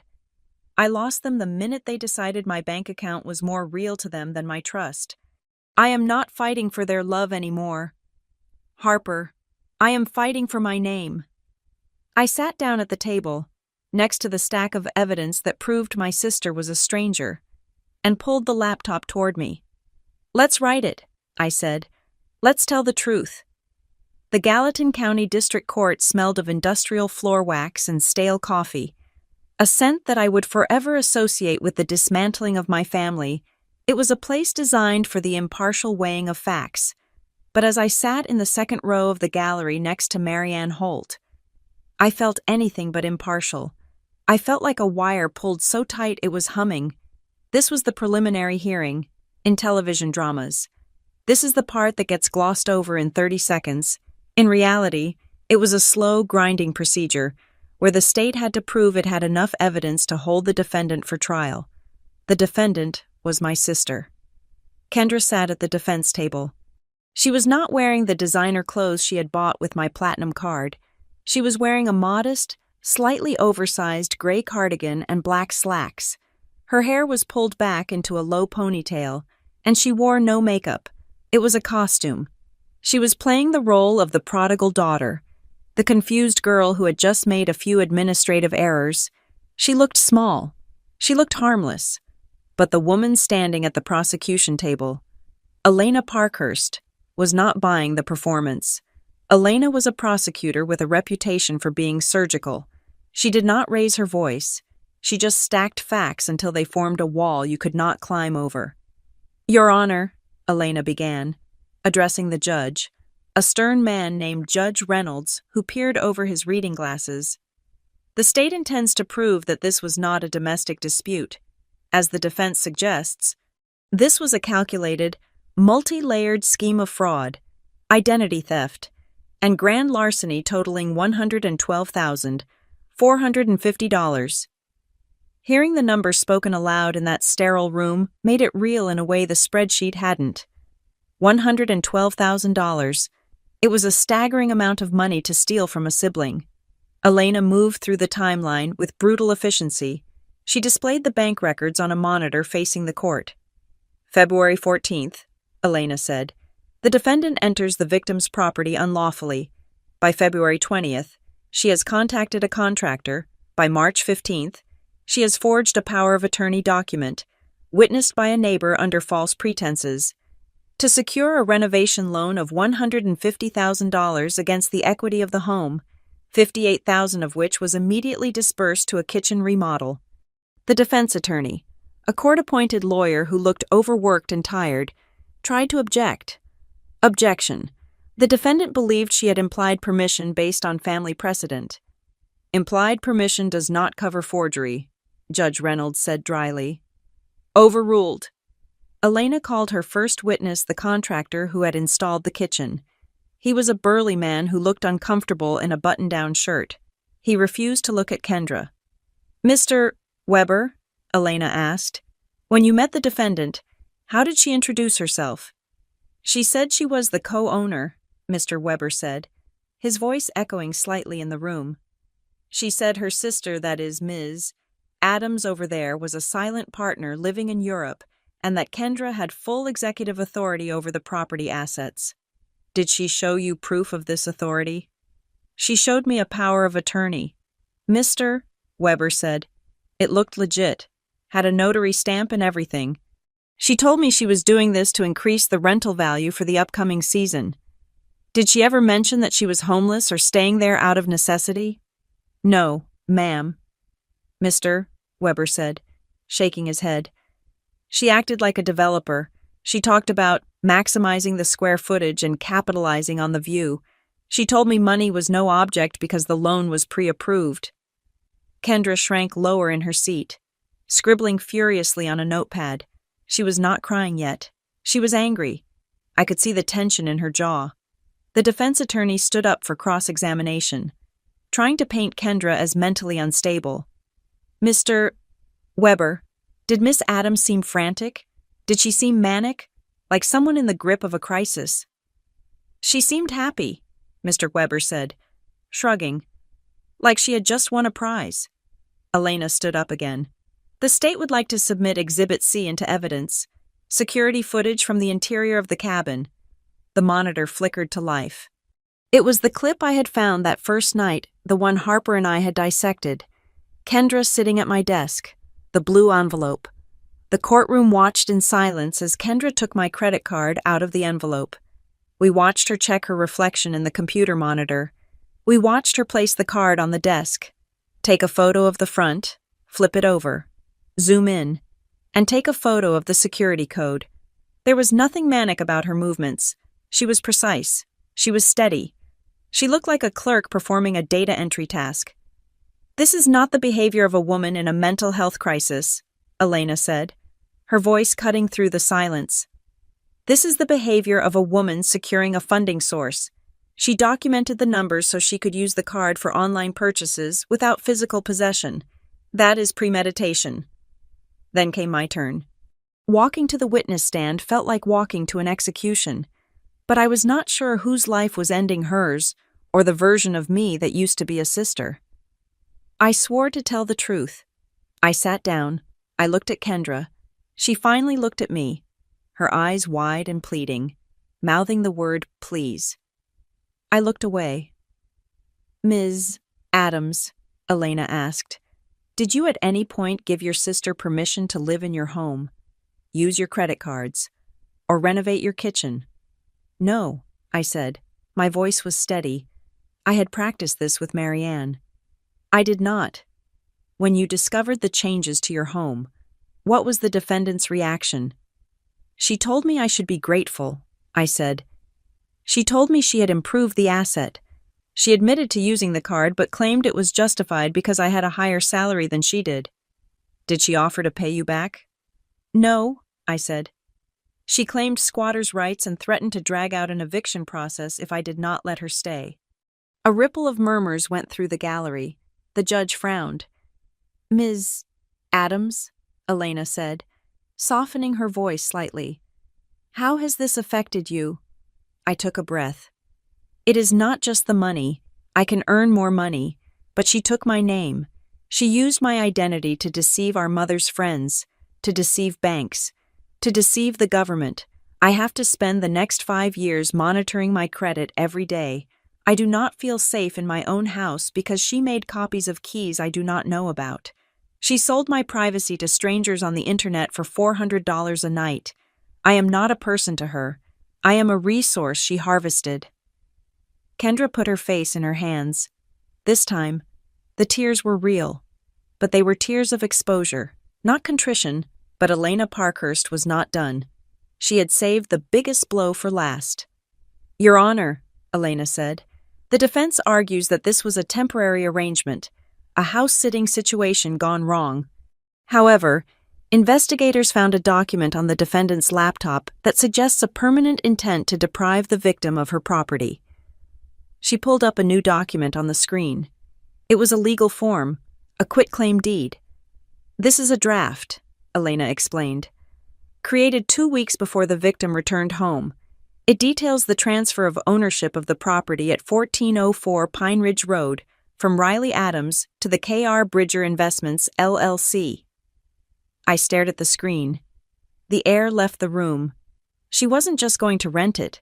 She wasn't just going to leverage it for loans.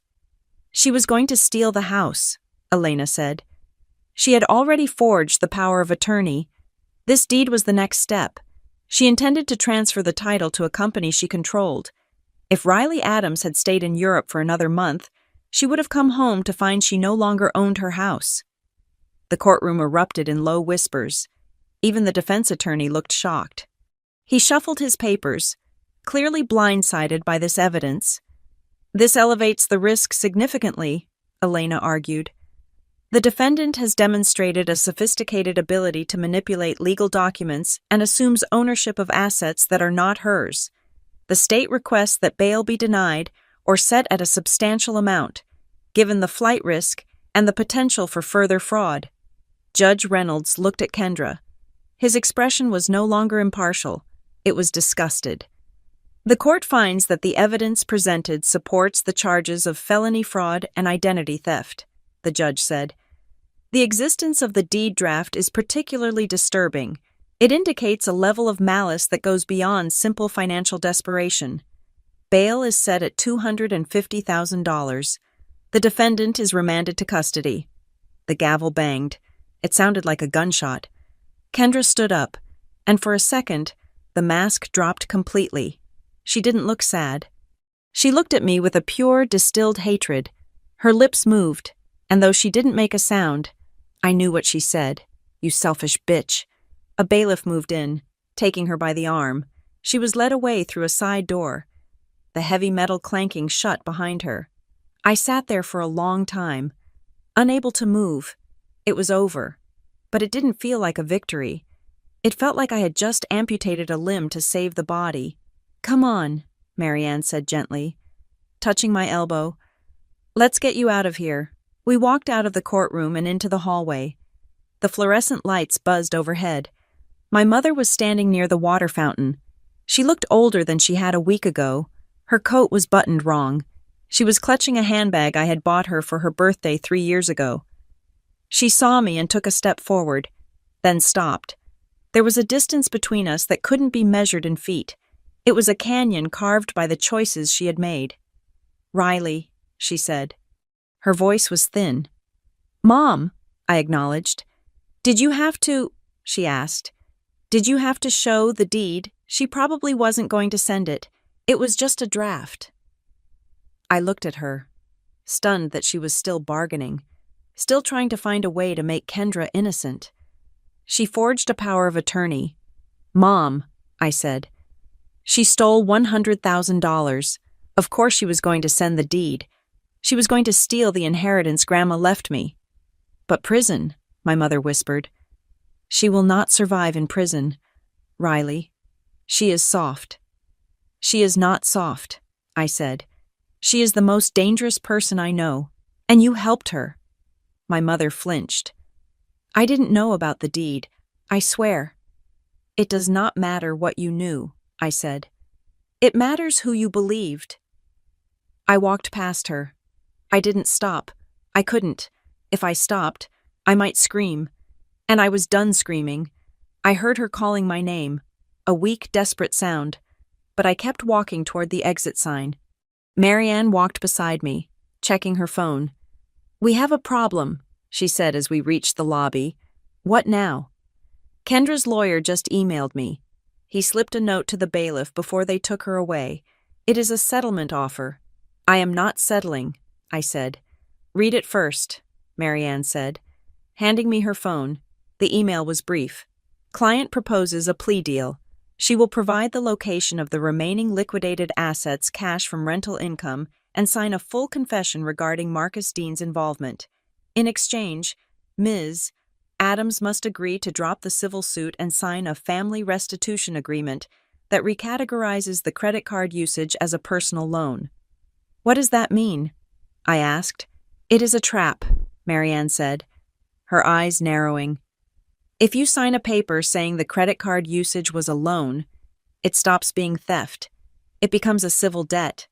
The criminal charges would collapse because you would be admitting you retroactively authorized the spending. She would walk free, owing you money she will never pay, and you would lose your leverage." "She thinks I am stupid," I said. "She thinks you are sentimental," Marianne corrected. "She thinks that now that you have seen her in handcuffs, you will feel guilty and sign anything to get her out." I thought about the deed. I thought about the white kitchen. I thought about the "hello there" doormat. "Tell them no," I said. "Tell them I will see her at the trial. And tell them if she wants to give up Marcus Dean. She can do it to save her own skin, not to buy my silence." "Understood," Marianne said. We walked out into the cold Montana afternoon. The wind was biting. I pulled my coat tighter around me. My phone rang. It was Detective Price. "Riley," he said. His voice was urgent. "Are you still at the courthouse?" "I am just leaving," I said. "I need you to come to the station," he said. We executed a search warrant on the motel room where Kendra was staying before the arrest. And we checked her storage unit in town. "Did you find the money?" I asked. "We found some cash," Price said. "But we found something else. A box of documents." "What kind of documents?" "Passports," Price said. "Social security cards? Birth certificates?" "Mine?" I asked. "Yours are there," Price said. "But so are 3 others.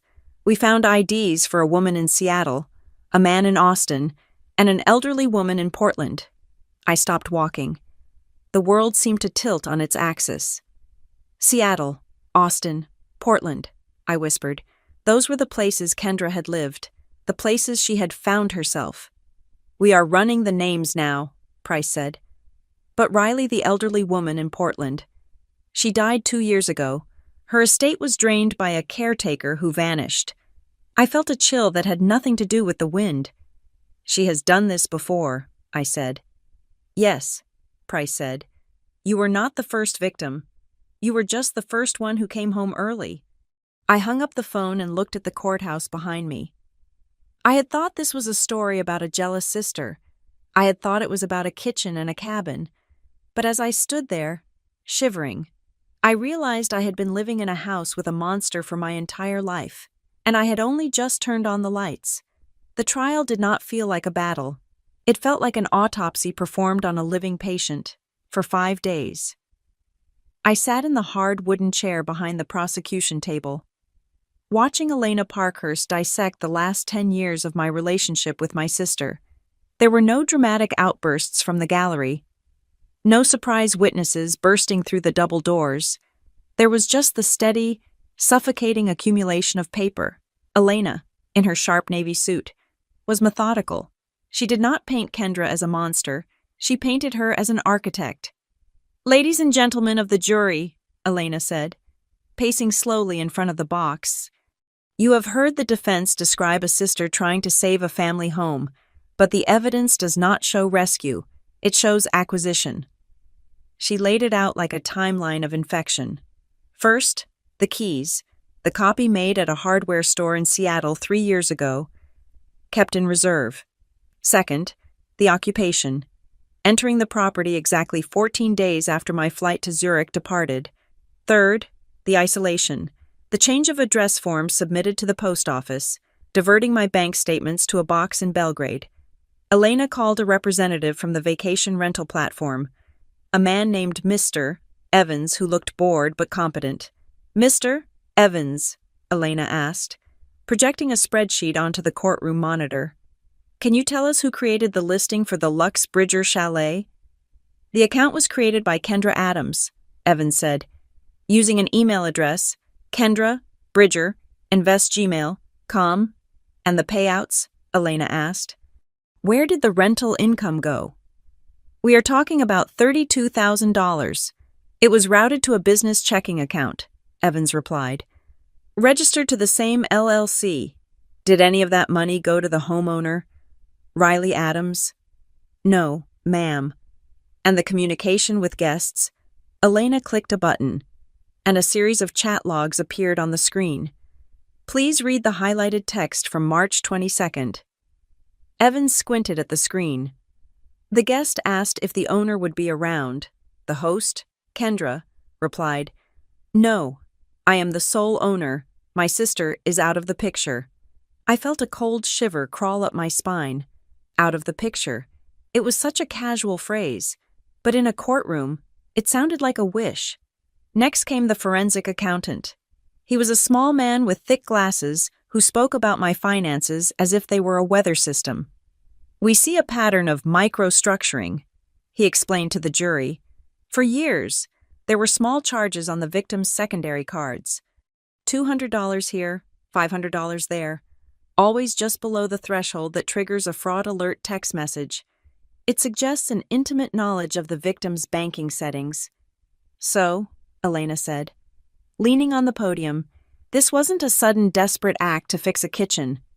"No," the accountant said. "This was a long-term parasitic relationship.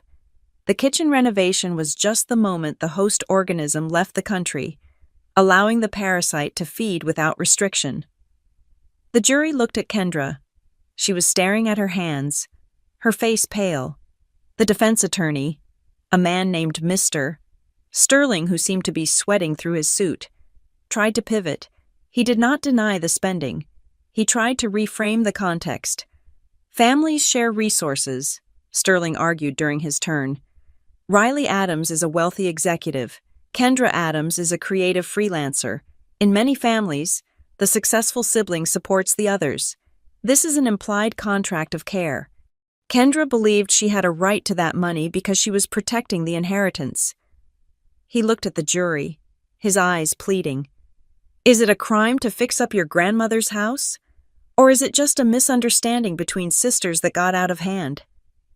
It was a good narrative.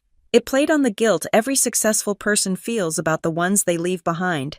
But Elena was ready. "Your Honor," she said, standing up. The defense claims implied ownership. I would like to introduce the property deed. She held up a single piece of paper. This deed is dated 5 years ago, Elena said. It lists one owner, Riley Adams. There is no et al. There is no tenants in common. There is no mention of Kendra Adams. Riley Adams paid the inheritance tax. Riley Adams paid the insurance. Riley Adams is the sole legal entity with rights to this home. The paper trail was a fortress. Sterling sat down, looking defeated. Then came the twist that no one, not even Marianne, had predicted. The defense calls Kendra Adams to the stand, Sterling announced.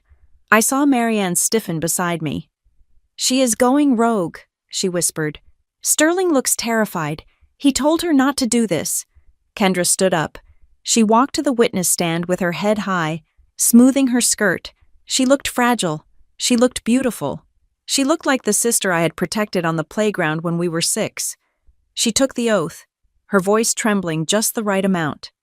Kendra, Sterling asked, clearly trying to do damage control, why did you go to the cabin? Kendra turned to the jury. Tears welled up in her eyes instantly. It was a performance I had seen 1,000 times to get out of a speeding ticket, to get a loan from Mom, to get me to forgive a betrayal. I was lost, she said softly. I had just gone through a terrible breakup. I felt unmoored. I went to the cabin because it smells like Grandma. I just wanted to feel safe, and when I got there, it was so dark. It felt abandoned. I wanted to bring the light back. I wanted to make it beautiful for Riley when she came home. I wanted to surprise her. She looked at me then. A single tear tracked down her cheek. I am sorry I used the card, she sobbed. I panic when I talk about money. I just wanted to fix the house so we could all be together again. I was just holding the cabin for the family. I was the keeper of the flame. A few jurors softened. I saw a woman in the back row nod sympathetically. Kendra was winning. She was making the facts irrelevant by overwhelming them with emotion. Your witness, Sterling said, exhaling a breath of relief. Elena Parkhurst stood up. She did not look sympathetic. She looked like a predator who had just watched a gazelle limp into the open. Ms. Adams, Elena said pleasantly, you say you were holding the cabin for the family. Is that correct? Yes, Kendra said, wiping her eyes. I just wanted to protect our legacy. If you were holding it for the family, Elena said, picking up a document from her table. Why did you draft a quitclaim deed transferring the title to an LLC solely under your control? Kendra froze. The tissue in her hand stopped moving. She stammered. That was just paperwork. For the business license. A quitclaim deed transfers ownership, Elena said, her voice sharpening. It removes the previous owner. If you filed this, Riley Adams would no longer own the house. How does stealing the house protect the legacy? I never sent it, Kendra cried. It was just a draft. Because you got caught, Elena countered. Let's talk about the loan. You forged a power of attorney to borrow $150,000. The loan was in Riley's name. The liability was Riley's. But the cash disbursement that went to your control. I needed to pay the contractors. Ms. Adams, Elena said, walking closer to the stand. If this was a surprise for your sister, why did you tell the kitchen contractor, specifically, to block her number? Kendra blinked. I never said that. We have the footage, Elena said. She pointed to the screen. The video played. It was from March. Kendra stood in the kitchen with the contractor. The audio was crisp. Contractor. Should I see your sister on the permit application, since her name is on the tax record? Kendra on video. No, absolutely not. Do not call her. Do not email her. She is having a mental breakdown in Europe. If she finds out, she will shut us down. Just route everything to me. I am the only one who matters. The courtroom was silent. The video Kendra didn't look like a weeping victim. She looked cold, calculating, and dismissive. I am the only one who matters. The words hung in the air. You weren't surprising her, Elena said quietly. You were erasing her, Kendra opened her mouth, but no sound came out. The mask had slipped, and underneath, there was nothing but greed. She looked at the jury, desperate to make eye contact, but they were all looking at the screen, at the version of her that laughed while spending my money. "No further questions," Elena said. The closing arguments were a blur. The jury deliberated for less than 4 hours. When they returned, the foreman stood up. He was a rancher with weathered skin, the kind of man who understood property rights in his bones. "We find the defendant, Kendra Adams, guilty on count 1 grand larceny, guilty on count 2 identity theft, guilty on count 3 bank fraud, guilty on count 4 forgery." Every guilty felt like a stone dropping into a deep well. I did not feel happy. I did not feel vindicated. I felt a profound, exhausting sadness. I looked at Kendra. She wasn't crying anymore. She was staring at the table, her face blank, her hands clenched into fists. The judge thanked the jury and set a date for sentencing. "The defendant is remanded to custody," Judge Reynolds said, as the bailiff moved to handcuff her. Kendra turned to look at the gallery. She wasn't looking for me. She was looking for our mother. Mom was sitting in the back row, weeping silently into a handkerchief. She looked shattered. When Kendra caught her eye, Mom looked away. That was the moment I knew it was truly over. My mother, who had enabled her, covered for her, and lied for her, finally saw the truth. She couldn't look at the monster she had helped feed. Kendra was let out. She didn't look at me. She didn't scream. She just vanished through the side door, leaving behind a silence that was louder than any apology could have been. I walked out of the courthouse into the blinding afternoon sun. Harper was waiting for me. She didn't say anything. She just handed me a coffee.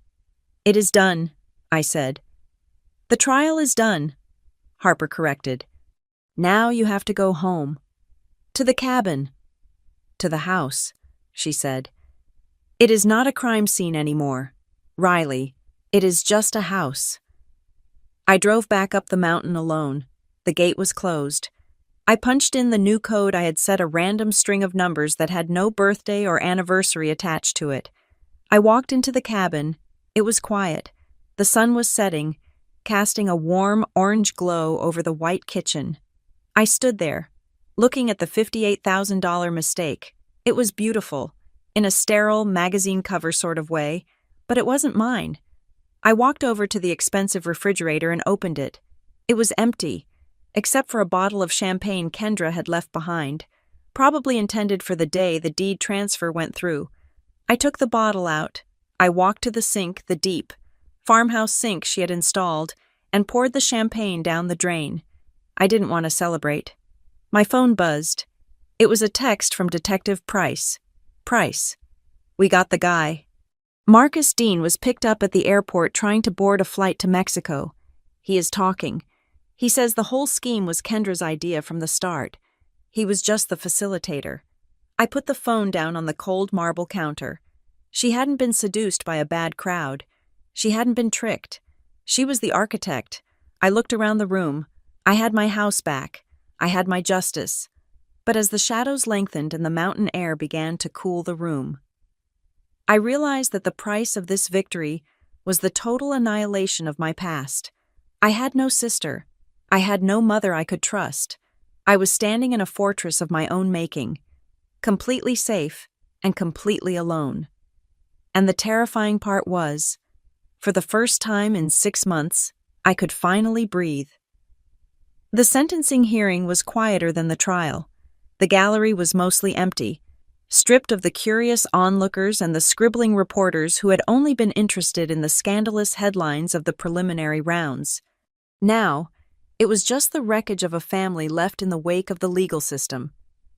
I sat behind the prosecutor's table, my hands folded in my lap. I watched Judge Reynolds flip through the thick file on his bench.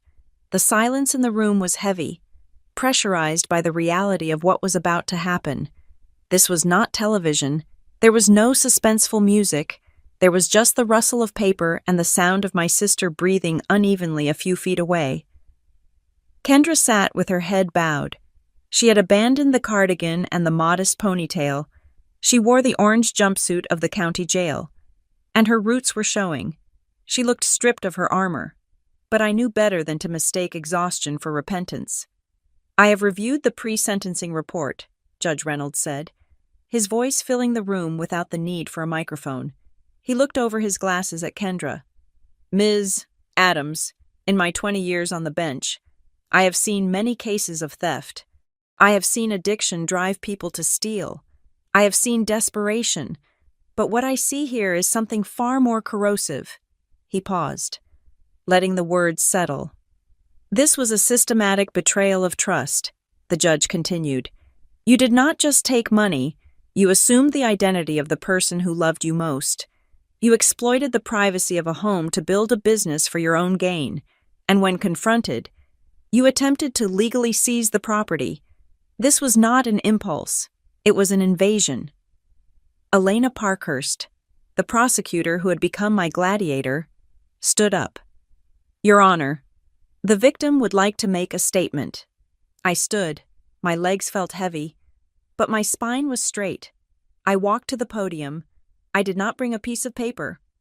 I had written this speech in my head 1,000 times over the last 6 months, usually at 3 in the morning when I woke up from nightmares about locks being changed. I looked at Kendra. She refused to meet my eyes. "For a long time," I began, my voice steady, "I thought my role in this life was to be the safety net. When Kendra failed a class, I helped her study. When she lost a job, I sent her money. When she needed a car, I paid the deposit. I thought that was what big sisters did. I thought love meant fixing things." I gripped the sides of the podium. But I realized during this trial that to my sister, I was not a person. I was an automated teller machine with a heartbeat. She did not see my cabin as my sanctuary. She saw it as an underutilized asset. She did not see my credit rating as the result of my hard work. She saw it as a resource she was entitled to harvest. I took a breath.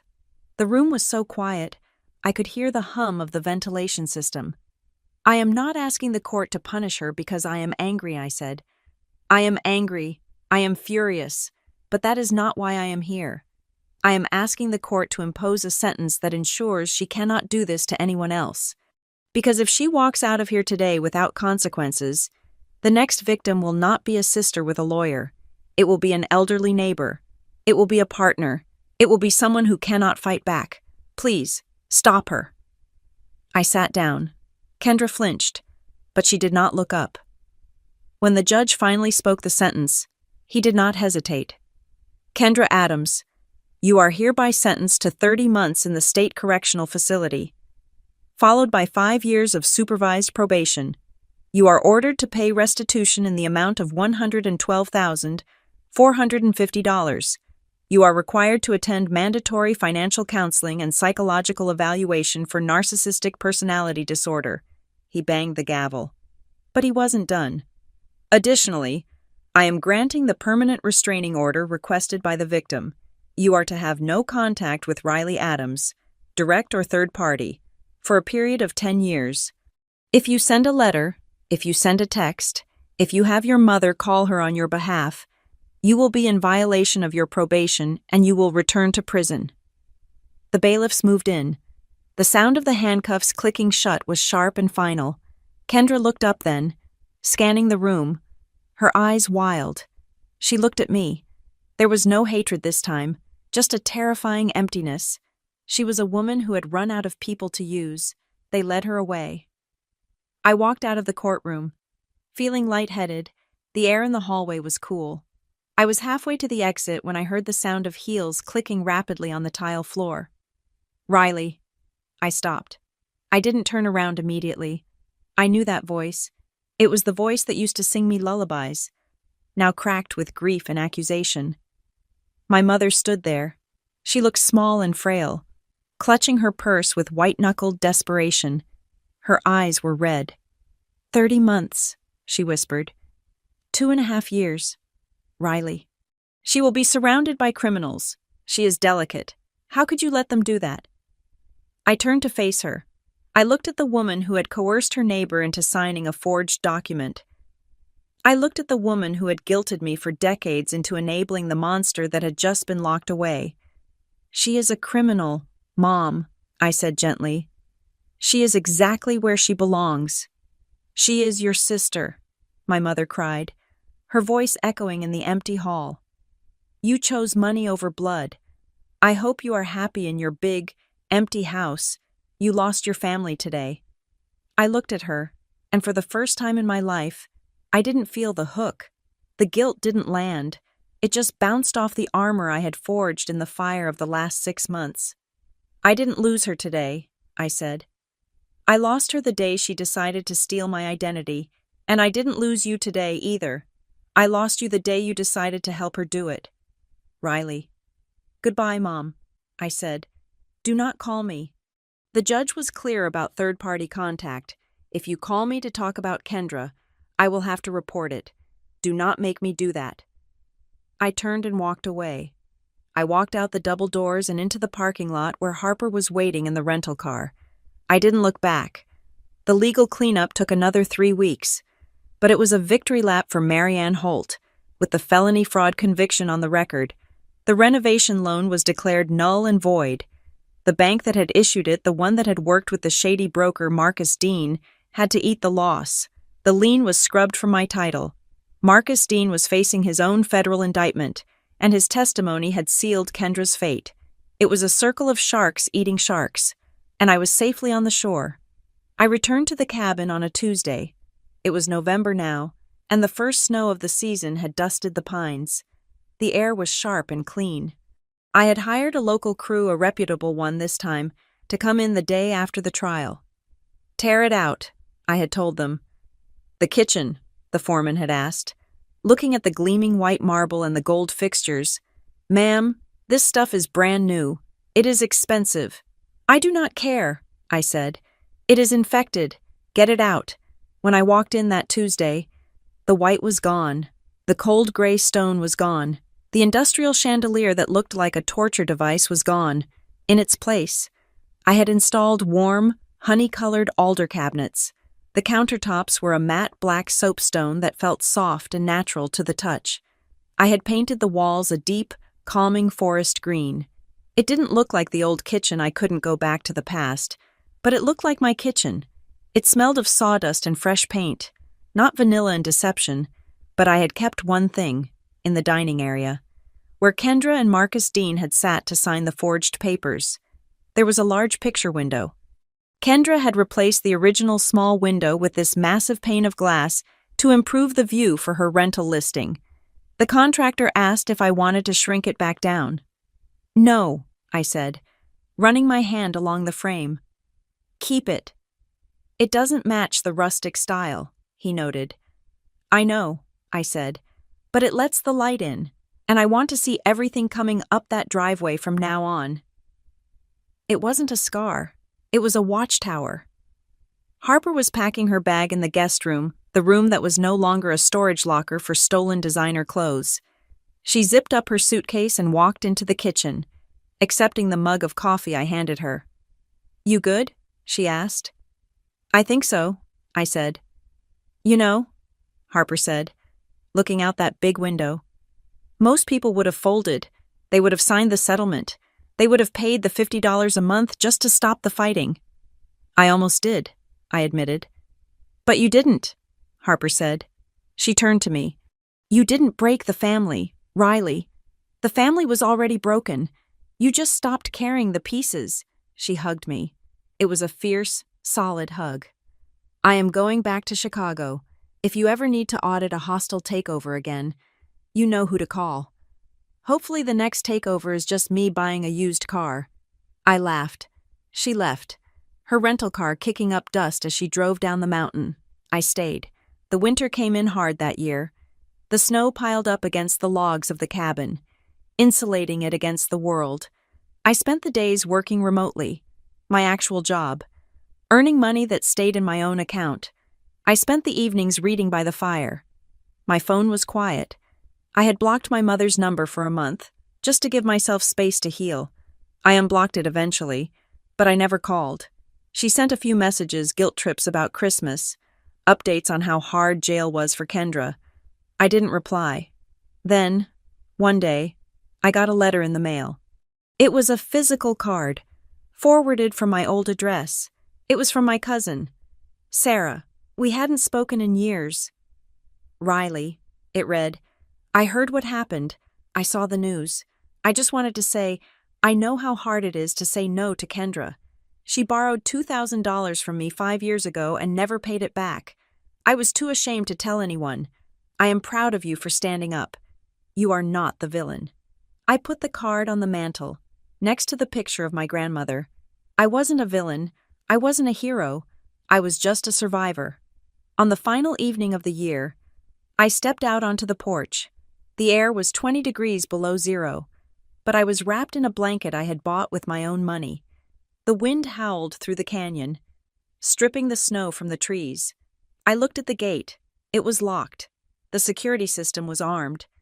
The deed in the safe deposit box in town had only my name on it. For years, I had thought that home was a place where you were accepted. I had thought that family meant setting yourself on fire to keep others warm. I looked at the dark woods, at the long road leading down to the town where my sister was sleeping in a cell of her own making. I took a deep breath of the freezing, purifying air. I had lost the illusion of a happy family. I had lost the comfort of being the good daughter, but as I stood there, watching the stars glitter above the Bridger Mountains, I realized I had gained something much more valuable. I had my life back, and this time, I held the only key. Protecting yourself is not selfish. It is the rent you pay for the right to live in your own peace. Thank you for listening to my story. I know family drama can be heavy, but sometimes the hardest battles are the ones we fight behind closed doors. I would love to know where you are tuning in from today. Are you listening on your commute, while cooking dinner, or maybe relaxing at your own cabin? Let me know in the comments below. I love reading your stories. If you enjoyed this journey of justice, please subscribe to the Lily Revenge Stories channel, like this video, and if you really want to support the channel, hit that hype button so we can get this story out to more people who might need to hear it. Stay safe, and remember to check your bank statements.